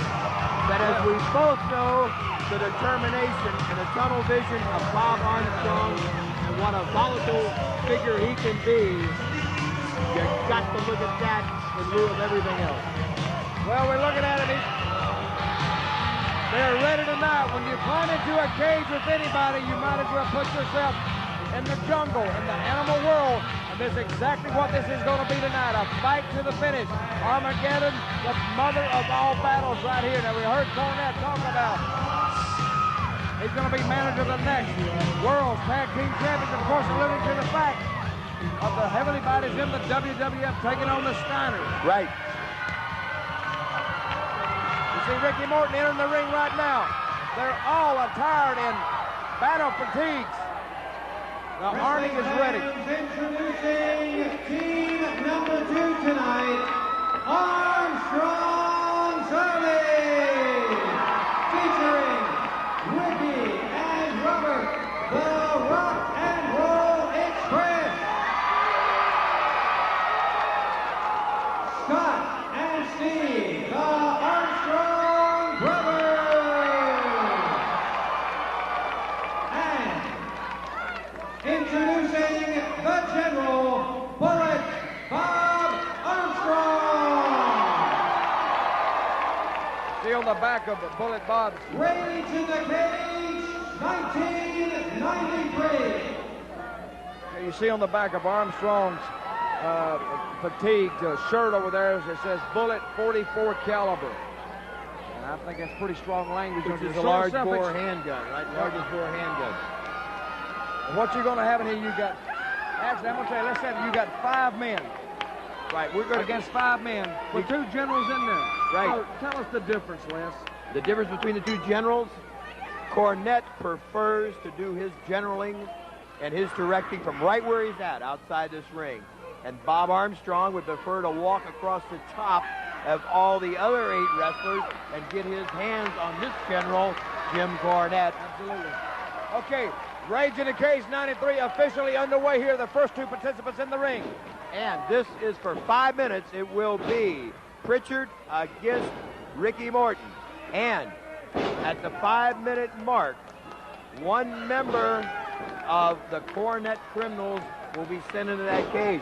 At that point, Dutch, it will be 2-on-1 for at least 2 minutes. Russian leg sweep by Morton. He takes Pritchard down. He takes a good doctor down. There's one doctor to another. That's not a very good position to be in. A punch by Morton. Of course, Cornette's Criminals, as they like to call themselves, power bomb by Pritchard. They won the advantage in an earlier match tonight, Jimmy Del Rey versus Steve Armstrong. Of course, you know, Dutch, being an ex-grappler myself and you still being in that ring, the thing that excites me about this particular match is the various strategies that these generals can play off of. Now, I'm looking at Cornette's advantage, and if it's me and I've got Pritchard in against Morton, I'm going to send one of these Bruise brothers in when I get that shot to really offset that thing. Absolutely. A good move by Morton there. What do you think? Well, I think that's a pretty good strategy. I have to think about that a minute. I don't know if I really agree with it, but then again, I have no reason to really disagree with it. What happens in a match like this, invariably, what happens is the strategy will change almost from hole to hole. Right. But the main thing is, when you have that advantage, if Cornette's team can take a member of the Armstrong's army as they double up on him and hook him into those handcuffs, then they start making it, they're keeping that advantage with every new man coming in. Let's see, what we don't know at this point, who Cornette, he has the next. 3 minutes remaining, we hear right now. 3 minutes remaining. 2 minutes gone on this opening round here, Rage in the Cage 93. We don't know who Cornette will send in for his advantage. We don't know that, like you say, but you said you would send in the Power Boys, the Power. I would send one of them, yes, one of the Power Twins in. One of the Bruise brothers. Sure. And I'm going to tell you, these guys being from sturdy South Dakota, you know, Harley-Davidson country, they're used to the rough life and the hard side of life. So I think I have to agree with you there, Les. I'd send these tough hogs in there, right? But you know, the other thing that keeps popping into my mind when I'm thinking strategy for both these generals is, again, I'm going to emphasize you and I both have tasted the wrath of Bob Armstrong, and Cornette really brought this on himself, and Armstrong is so totally concentrating on that. Let me tell you, first of all, the big boss man in the ring because of the Smoky Mountain Wrestling Committee, but even though Bob Armstrong relinquished the commissionership and stepped back in the ring as an active professional wrestler, you cannot tell me that he didn't have a lot of clout with that committee. Still, I believe Bob Armstrong is pulling a lot of strings within that front office of Smoky Mountain Wrestling. Well, I think Bob... Yeah, I mean, he didn't relinquish all his political power just because he relinquished the commissionership. Well, you think so? Well, he's still going to return to being a commissioner at some point in time, to the best of my knowledge, right? So he still has a tie there. Well, that's what he's leading everybody to believe right now. Big Monkey Flip, reverse, a leapfrog reverse, and sends Tom Pritchard reeling on the other side of the ring. We can see the handcuffs in this cage. There's no escape in this cage. One thing you have to say, you got to give Cornette the advantage here. He is outside the ring. He is coaching from the outside, unimpeded. And he is at his best at that point, as long as there's no wrestlers on his back. Never see Jimmy Del Rey. They're pushing the cage in on Ricky Morton. Tom Pritchard trying to get the face of Ricky Morton into that cage. Big Boss Man has of yet been called upon to really enforce anything, but his mere presence in there, it might stop something. What Morton has just accomplished here. Okay, 1 minute remaining now. We got 1 minute. Let's see if we can have a conclusion of this before the next advantage point. Now, we see Cornette over there huddling with his man. He's talking to the Bruise brothers, talking to Jimmy Del Rey. A lot of strategy going on in the corner. Catch your breath, Dutchman. What I was about to tell you here is Morton is taking the first clear-cut advantage in this first 5-minute segment. So right now, Cornette has to be thinking about how much... He's trying to handcuff him in there. He's trying to get that... 30 seconds remaining.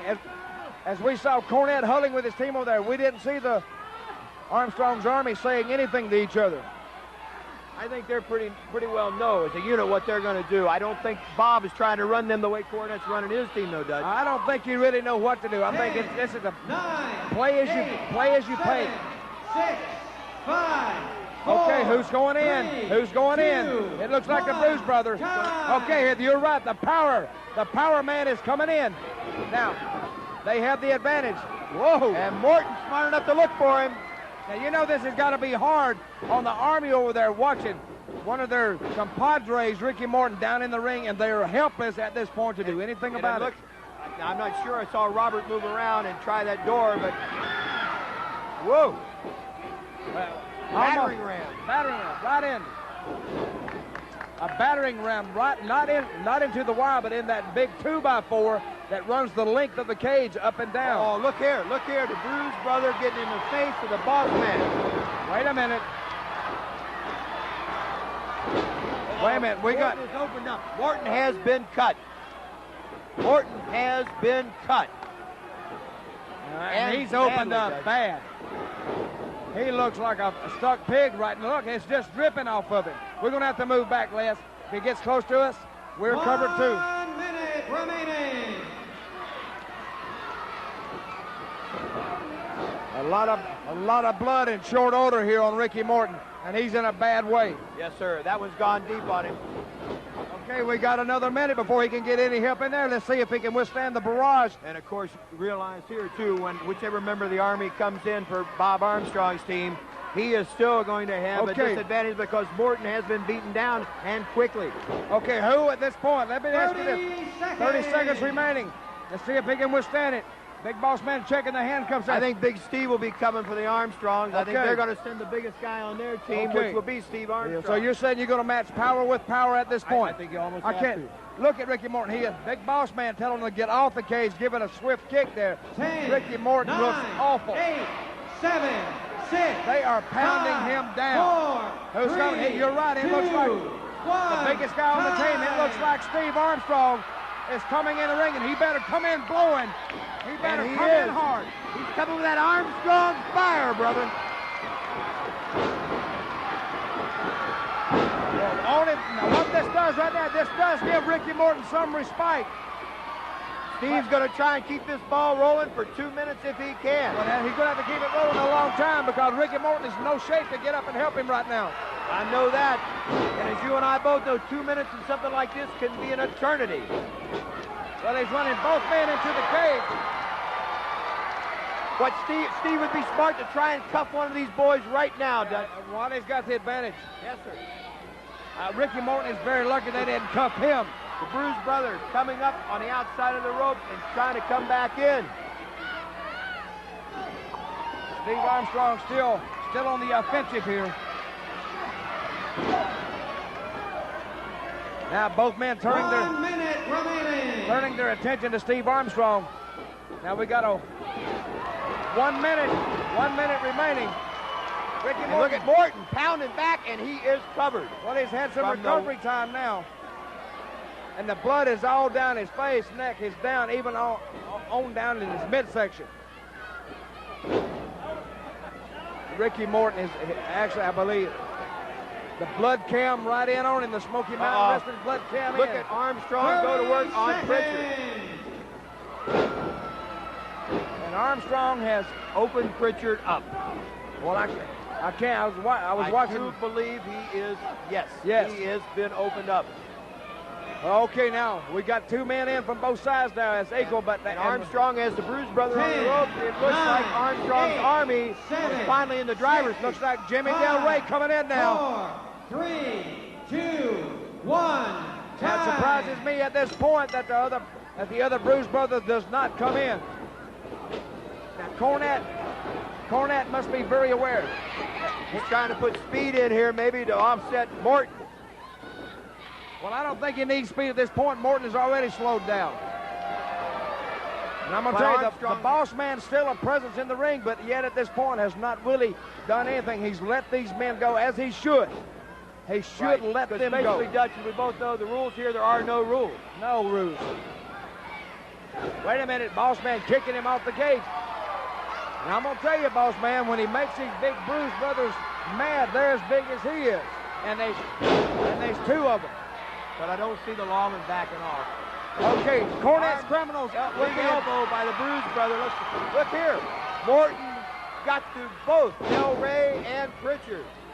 Well, Cornette's Criminals with the sort of the upper hand here on Steve Armstrong. I tell you, no matter how tough Ricky stays on his feet, the way he's losing that blood, Dutch, he's going to be weakened down here just from that alone. Oh, I can't believe how he looks. Look at him. He is covered. I haven't seen a man bleed like this in years. He is covered with blood. I mean, how much? I'm going to go back to Bob Armstrong and Bobby Duncan in a Cadillac tournament in Atlanta in the 60s before I saw something like that. Now, that's a fact. The question remains, how much can Ricky Morton? How much can he take? They're trying to handcuff Ricky Morton to the turnbuckle. I mean, to the cage. And Steve is taking quite a bit of punishment from the Bruise brothers. Have they got that cuff on him? Can they get him cuffed? Well, it looks like Robert Gibson will be the next man in. The next man in for Armstrong's Army. Chafing at the hip. He wants to roll. 8, 7, 6. The blood is blinding him. He can't see where he's at. Anything. I'll tell you what he's seeing. He's seeing nothing but he's seeing shapes. He's not seeing hardly any form. We know. We've both seen it ourselves. Pritchard opened up. Morton opened up. Oh, look at Gibson going. He's rocking and rolling. Now, I'll tell you what Gibson should do now. He should take Tom Pritchard, because Pritchard has been in there the longest, and see if he can go ahead and handcuff him. By the same token, when the next advantage, if nobody gets handcuffed, the next advantage man in, they need to run right toward Ricky Morton and see if they can slam him. We already know who's coming in for Cornette. Yeah, well, it's down to Cornette and the Bruise brother. Well, I'm going to tell you, Cornette better watch it, because what it's going to do, it might leave him on the outside and everybody else on the inside. And if he leaves himself out there with the bullet, he may get shot with That's what I'm saying, and I don't know. Let's see if he's made any kind of contingency plans for that. See, now the strategy has... Del Rey is down now. Del Rey is down. Boss Man still, only thing Boss Man has done so far is maybe kick the cage and kick some guys from the outside off.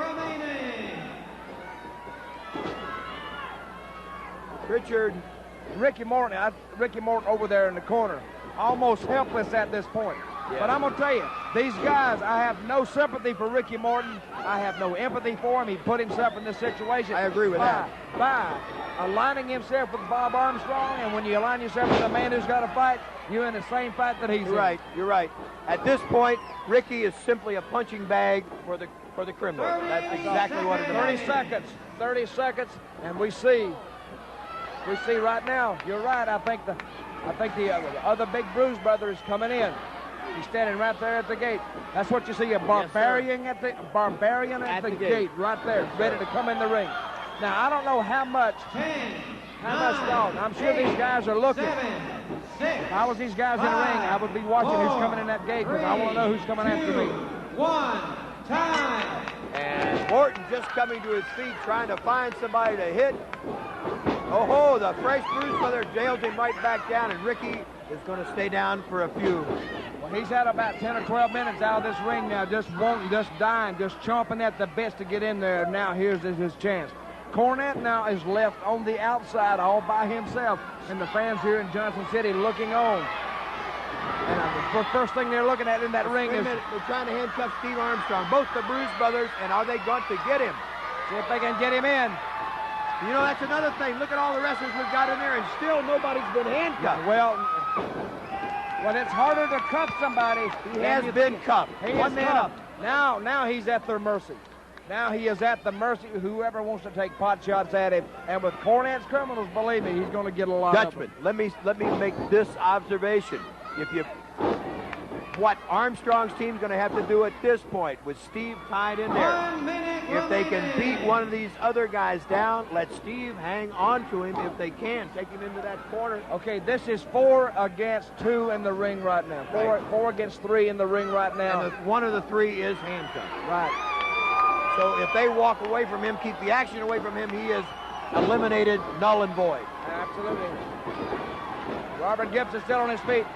And they're still working on Steve Armstrong, the handcuff one over there. Robert Gibson doing the best he can. Del Rey is out of it. I think he caught a low shot from what I can tell, and he, for a few moments anyway, is limited to try to catch his breath. Okay, the boss man, I couldn't catch quite what he was saying there, but he was telling Jimmy. Look at these 2 guys above it. Okay, they're trying to go to get Ricky Morton handcuffed. The good doctor, Tom Pritchard, trying to handcuff Ricky Morton to that cage comes Scott Armstrong. Okay, Scott Armstrong, so the two generals are coming in last. That is plain. Okay, now we can figure the strategy now. It's a lot more plainer. Wait a minute. Oh! Whoa! Well, drastic times call for drastic measures. Yes, they do. Well, he sort of turned the tide then. And a shot by Armstrong on the Bruise brother. Back to Pritchard, back to the Bruise brother. And another low blow. He low bridged him. Scott is doing what Scott needs to do, and that's the bottom line right here. Well, you do what you have to do. This is a street battle, plain and simple. Well, we still got one man handcuffed. We're trying to see if we can get a... It looks like a Bruise brother may be handcuffed here. And Cornette is the next man in. Yeah, and look who... Ricky Morton is trying to handcuff one of the Bruise brothers, and it's amazing that Rick got it. He got him. He got him. Well, you got to watch that. Bruise brother's so powerful, he may rip that whole cage down. You're absolutely right. Del Rey hits the cage right above us here. 1 minute remaining. The Bruise brothers handcuffed. Got to come in, and one of his big guns is tied up, Dutch. Boy, I tell you. That's like your designated hitter out of the lineup right now. Yes, sir. Cornette, I don't know if the camera's on him, but he does look worried at this point. And, you know, talking about it in baseball terms, then I'd got to call Bullet Bob the closer. He's the Rob Dibble with a 95-mile-an-hour fastball, buddy. Well, I tell you, when he blows in here now, he's got a lot of revenge to make up for it. Cornette will be the next one in. But I'm going to tell you what, Cornette, to me, he's in the ring with some big physical men, and they'll all be looking for Cornette. So when he comes in, he may not be as effective as we think he may be. He doesn't have his tennis racket. He just got himself. And, you know, the strange thing is he still won't have two men handcuffed up there. 7, 6. You see the big boss man unlocking one of the handcuffs that accidentally snapped shut. 1. Okay, here's Don. They're making him get in. He doesn't really look. Cornette does not want to get in. No, he does Referee not. Mark Curtis making him get in the ring. Now he's trying to kick the door open. And do you blame him? And put yourself in his position. I'll tell you, I don't want to be in there. But then again, he got himself in this position. You make your bed, then you lie in. That's right. Well, the night he clubbed Armstrong. Wait a minute. And now watch it now. This whole strategy now, all of Cornette's criminals, all of Cornette's men, they're fighting to keep people off Cornette. Oh, Robert Gibson is handcuffed to the cage. Two of the Army are handcuffed. Okay, there you see the Bruise brother, Cornette, hiding behind one of the Bruise brothers. Now we got Steve Armstrong handcuffed, Robert Gibson handcuffed, and the Bruise brothers handcuffed. And I tell you what, even the way they're going now, I really can't tell a clear-cut advantage even with some guys handcuffed. I agree. Because you still got the big gun. You got the big cannon, the big bullet ready to step in this ring. And we know exactly where he's going the minute he hits that ring. And in 1 minute, fans, you're going to see Bullet Bob Armstrong, the man who resigned the commissionership of Smoky Mountain Wrestling, to step back actively into the ring. He's going to come into one of the biggest events held in this building in 20 or 30 years. And like a heat-seeking missile, he's going right for the man in the red suit. I'm going to say, Ricky Morton, they have beat him so much, they beat that blood off of it. Oh, wait a minute. A kick by Jimmy Del Rey, and he tagged his own partner, Tom Pritchard. A hot kick by Scotty Armstrong. Right on the button, and another one, down he goes. And we're under 30 seconds, and look at the bullet. Look at the bullet on the side. I tell you, I think he would like to bite through that cage and come right on in. Yes, sir. 10, 9, 8. Wait a minute, Cornette seeing it. 5, Look, 4, it's getting closer. 3, Wait a minute, he's trying to leave. 1, time. Watch the bullet go. And where's he going to go? First of all, he's getting the men off his guys. A shot. And a shot to the Bruise brother. Back to Pritchard. Jimmy Del Rey feels the wrath of the bullet. And you can't call this action as fast as he lays it out there. Cornette is trying to put as much distance between him and look at here, Del Rey's going to end up in a handcuff. Wait a minute. Bullet Bob looks like he's experienced putting guys in handcuffs. Didn't waste a lot of time doing it either. Jimmy Del Rey now handcuffed to the cage. And now all the attention, all the focus from the bullet turned toward Cornette, and a shot. Into the wait a minute. Cornette. Hit like a sack of potatoes. You can't take many of those, brother. I'll No, tell you sir. A conditioned athlete that's experienced can't take a lot of those, and this man is definitely not a wrestler. I tell you, I've seen Cornette word a lot of times, but never like this. I don't think he's ever really faced a man with the intensity of the Bullet. I'm going to have to tell it like it is. You're right. I agree. Tom Pritchard trying to come in and assist Cornette. 20 minutes gone. 20 minutes The gone. Bruise brother, another one handcuffed. Now it looks as though Armstrong's Army in control right now, and God help Cornette if he is left. At this point, we've got Morton and Bob Armstrong free of the handcuffs. Cornette and Pritchard free of the handcuffs. But Morton has been hooked by the Bruise brother, and Cornette clotheslines Pritchard. Look here, the two Armstrong brothers have trapped Pritchard in their corner. And Bullet Bob has just hit the wrong button on Jimmy Cornette. Jimmy Del Rey hollering for a key from the referee, Mark Curtis. Cornette in for the ride, and a big shot by the Bullet. Morton breaks free of the Bruise brothers, so now it's the Bullet and Morton that are free. And Pritchard is He's still going to see if he can make Cornette submit. Bring it. That's the end of it right there. Cornette submitted. Cornette has submitted. Spinning toe hold. Look here.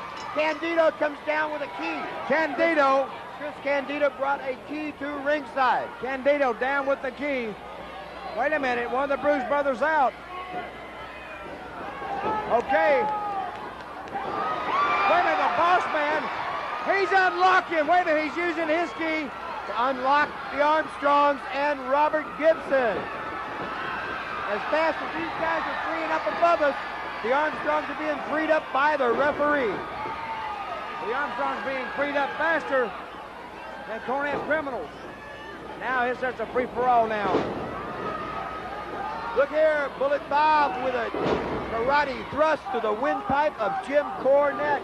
And they're trying to cover Cornette and take him home. We've got to pile up like a football game, Dutch. They're all trying to trap Cornette. They don't think, even though he's submitted, they still want to trap him in that ring. And they're trying to get him out there and to get him. But your winners is Armstrong's Army over Cornette. Hold the fall, 21 minutes, 29 seconds. Jim Cornette has submitted. Your winners, Armstrong's Army. And there you have it, the highlight of an exciting Freedom Hall Fire on the Mountain 93. Armstrong's Army topples Cornette's Criminals. A spinning toe hold by Bullet Bob over Jim Cornette wins the match for Armstrong's Army, and they are elated.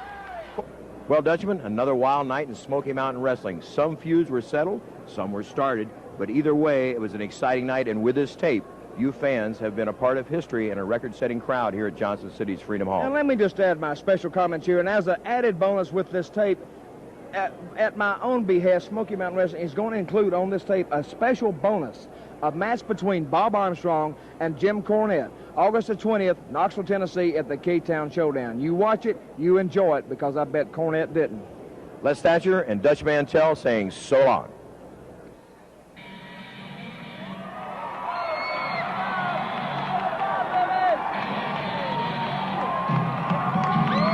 Wrestling fans, this match is the one that everybody in the Smoky Mountain area has been waiting for. This is the Lumberjack Match, a match in which Bullet Bob Armstrong is seeking revenge against the beating he took in the hands of Jimmy Cornette. And unusual tonight now is Bullet Bob and his entourage are carrying tennis rackets.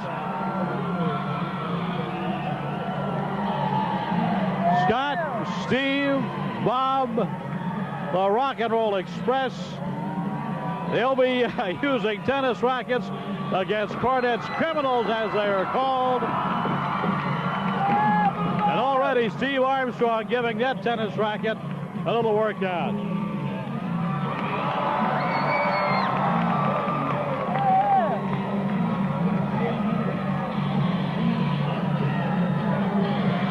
theme song of Bob Armstrong, bad to the bone, and he is going to do that tonight.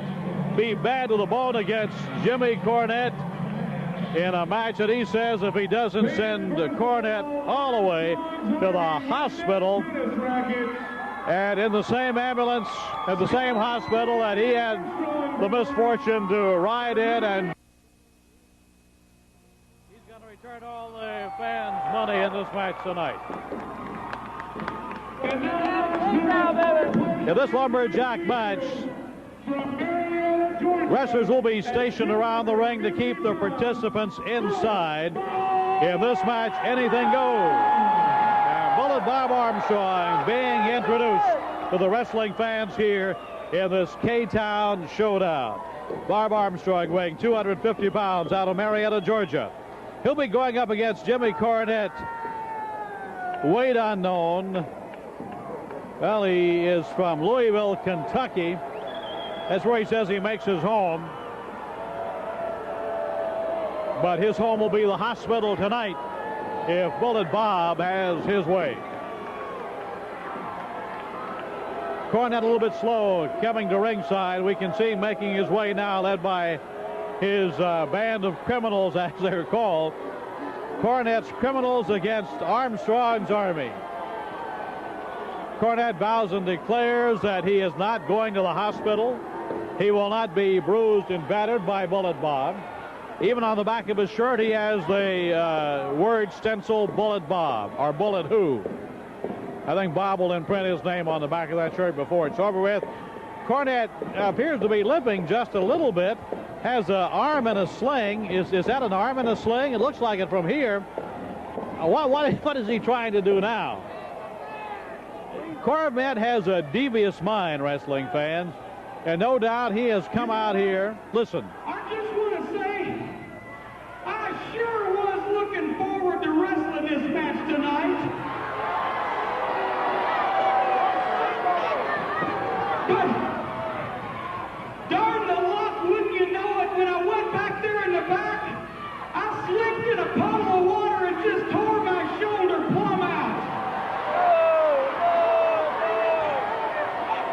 I don't think I would buy that. If you would buy a story like that from Jim Cornette, you're a sucker for swampland in Florida and the Brooklyn Bridge. Let me tell you that, wrestling fans. I don't believe anything Cornette has to say. We'll just have to watch and see what happens. But as you can see in the ring, we've got the big boss man to keep law and order. And he's telling Bullet Bob to get back in the corner. He's going to give Cornette his dues. Jim Cornette,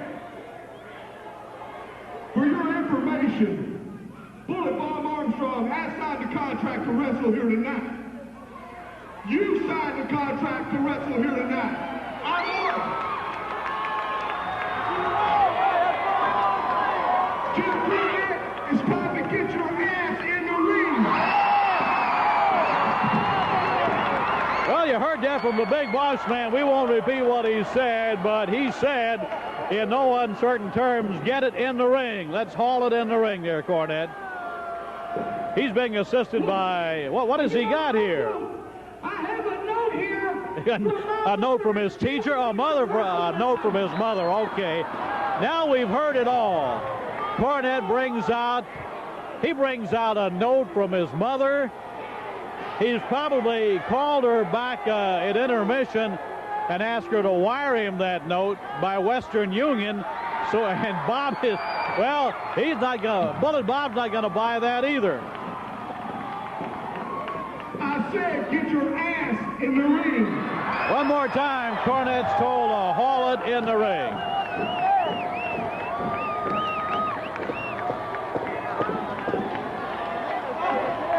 Well, let's see. He's tried the broken arm bit. He's tried a note from his mother. And now he's trying to weasel out by saying he can't move his arm.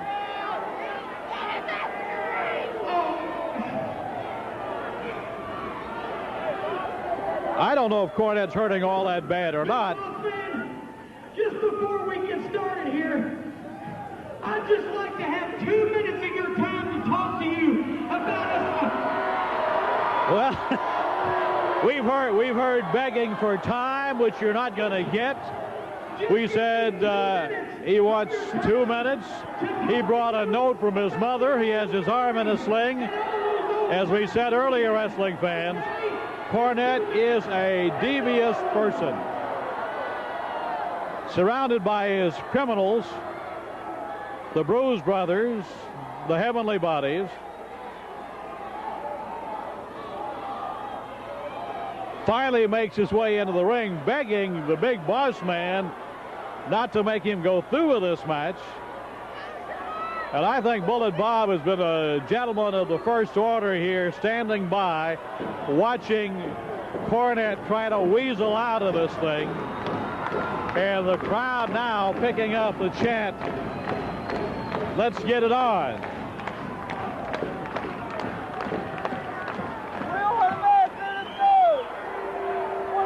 I don't know about you wrestling fans, but I'm getting tired of the song and dance of Jim Cornette's. I think we've gone this route I don't know how many times. Now he offers a hand of friendship. First, broken arm, he says, then a note from his mother. And now he's offering the olive branch a hand of friendship to Bullet Bob for everything he did to him back several months ago. I don't think Bob's going to buy that, Cornette. I think you're going to wind up in the hospital before this thing is over with. Well, hey! Cornette tried a sucker punch, and Bob winds up and lets him have it. Now, we've got wrestlers stationed around the ring to keep Cornette inside. There's a chop to the throat of Cornette. He goes outside, makes it outside, but here comes, he's getting enough of that tennis racket as Armstrong's Army comes right back to keep him in the ring. Karate chops. Bullet Bob has the headlock, and it sends a chop into the throat of Cornette, which sends him back. Big boss man there to keep law and order. And Armstrong, again, sends Cornette back into that turnbuckle. Shoots him across the ring. Cornette on his back. You know, wrestling fans, Cornette is not a wrestler. He is a manager. And he's going to see a lot. Oh, look here. Cornette is getting the beating of his life with tennis rackets as the Armstrong Army flails away at Jim Cornette. And Jimmy Del Rey got a tennis racket, came in the ring flailing away at Bob Armstrong, and caught the wrath of the big boss man. Cornette drops that double fist into the midsection of Bullet Bob. Goes again with the midsection. Chokehold applied by Cornette. Gets to his feet. Bob was stunned by that shot by Jimmy Del Rey with a tennis racket, and Cornette taking plenty of advantage there.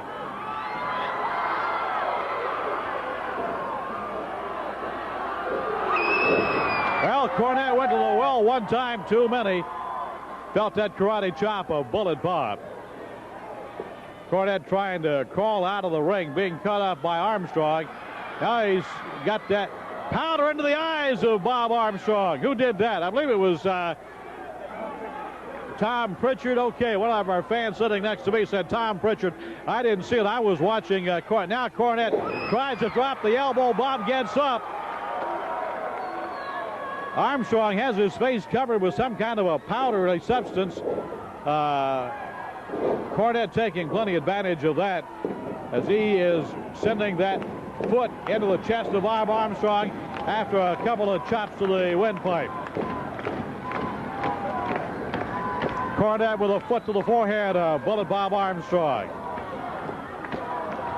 This is a lumberjack match with wrestlers stationed around the ring, but Armstrong's Army has tennis rackets.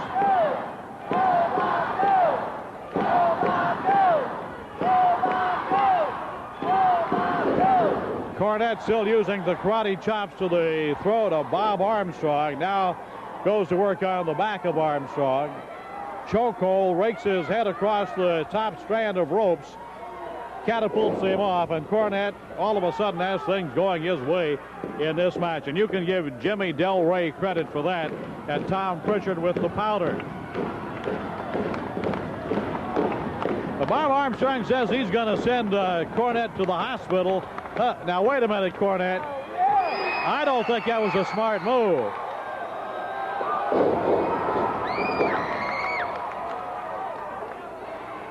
Tennis racket into the ring. Oh, my goodness, did you hear that? Cornette got help from the outside and the tennis racket into the back of Bob Armstrong, and the racket taken away by the boss man. Now, boy, I could feel that one way up here. From left field, that one came. Cornette shot across the ring, and he gets a chop to the throat. Cornette bailing out, trying to get on the outside. Bob Armstrong goes after him, rams his shoulder into that turnbuckle. Now, that was the shoulder he was crying about earlier. Now, we've got mayhem on the ring down below on the outside of the apron. Tennis rackets. Cornette crawled under the ring. He has gotten out of harm's way right there. Smart move by Cornette. Well, let's see where he comes out. Yeah, there he is. He's being held by, well, he's caught by Ricky Morton, put back in the ring. Armstrong trying to get back in. Now he does. Cornette has a laceration on his forehead. He appears to be dazed, and he's swinging at the corner. Nobody there. Oh, tap him on the shoulder. Now here it comes. Yeah. Bob Armstrong going to work now on Jim Cornette. Cornette has a laceration on the head. And Bullet Bob's got a helmet log a little bit there. Cornette is dazed, doesn't appear to know where he is. And Bullet Bob going to work on Cornette. This is not a position I would want to be in if I was Jim Cornette. As we pointed out, Cornette is not a wrestler, but he has managed some good teams. And there's the atomic drop. That ought to take care of Cornette's head for a while. One, okay. Does he want to do it again? Big Boss Man doesn't object to it. He's going to pick him up and go one more time. Well, he dropped him again. After being on the offense for quite a while, Cornette has felt the brunt of the Armstrong anger, and he is out on the canvas. And we have a 3 count for Bullet Bob, and the winner, Bob Armstrong. Cornette yet to get up after being dropped twice on the head by Bullet Bob. 911! 911! Bullet Bob said he would do it. Now the Armstrongs pick up the chant of 911. 911. I guess we'll have to bring in the stretcher for Jim Cornette. He's being assisted by Tom Pritchard and Gigolo Jimmy Del Rey. Well, Cornette finally got what was coming to him, according to the Armstrongs.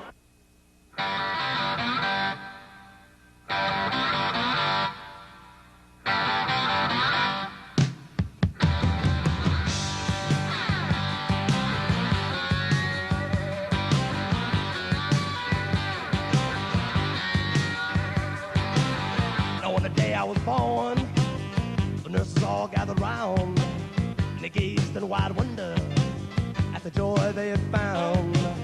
The head nurse spoke up, said, leave this one alone. She could tell right away that I was bad to the bone. Bad to the bone. Bad to the bone. Bad. Bad. Bad.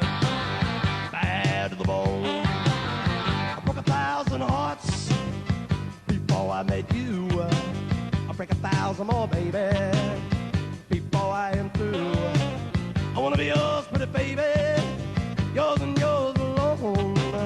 I'm here to tell you, honey, that I'm bad to the bone. Bad to the bone. Bad. Bad. Bad. Bad to the bone.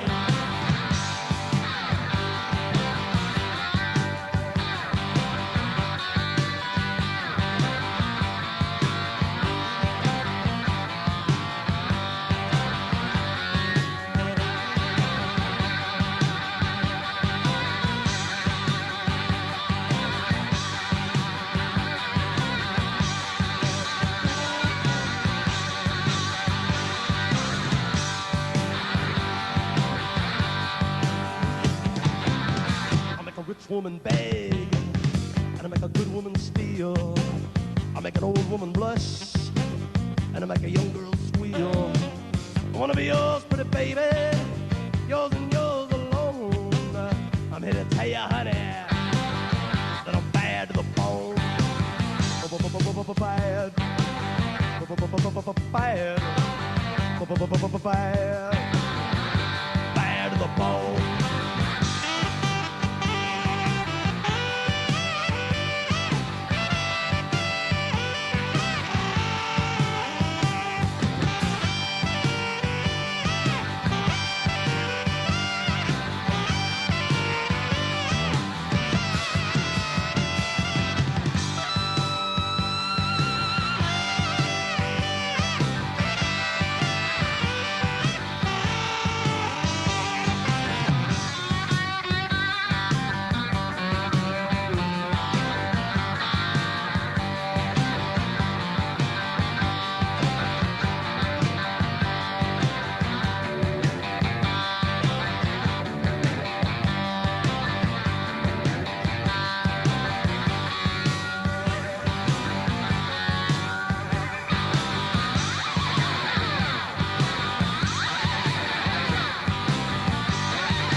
Every woman I meet, they all stay satisfied. I want to tell you, pretty baby, what I see I make my own. And I'm here to tell you, honey, that I'm bad to the bone. Bad to the bone. Bad. Bad. Bad. Woo! Bad to the bone.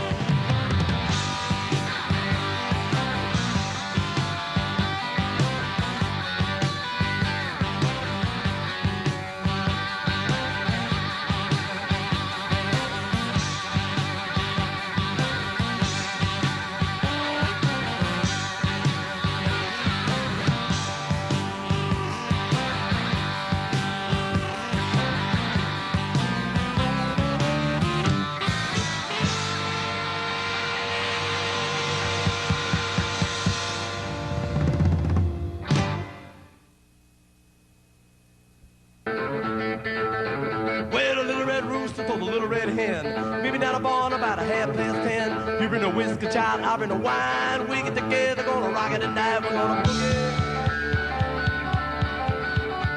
Yeah, boogie to the break of dawn.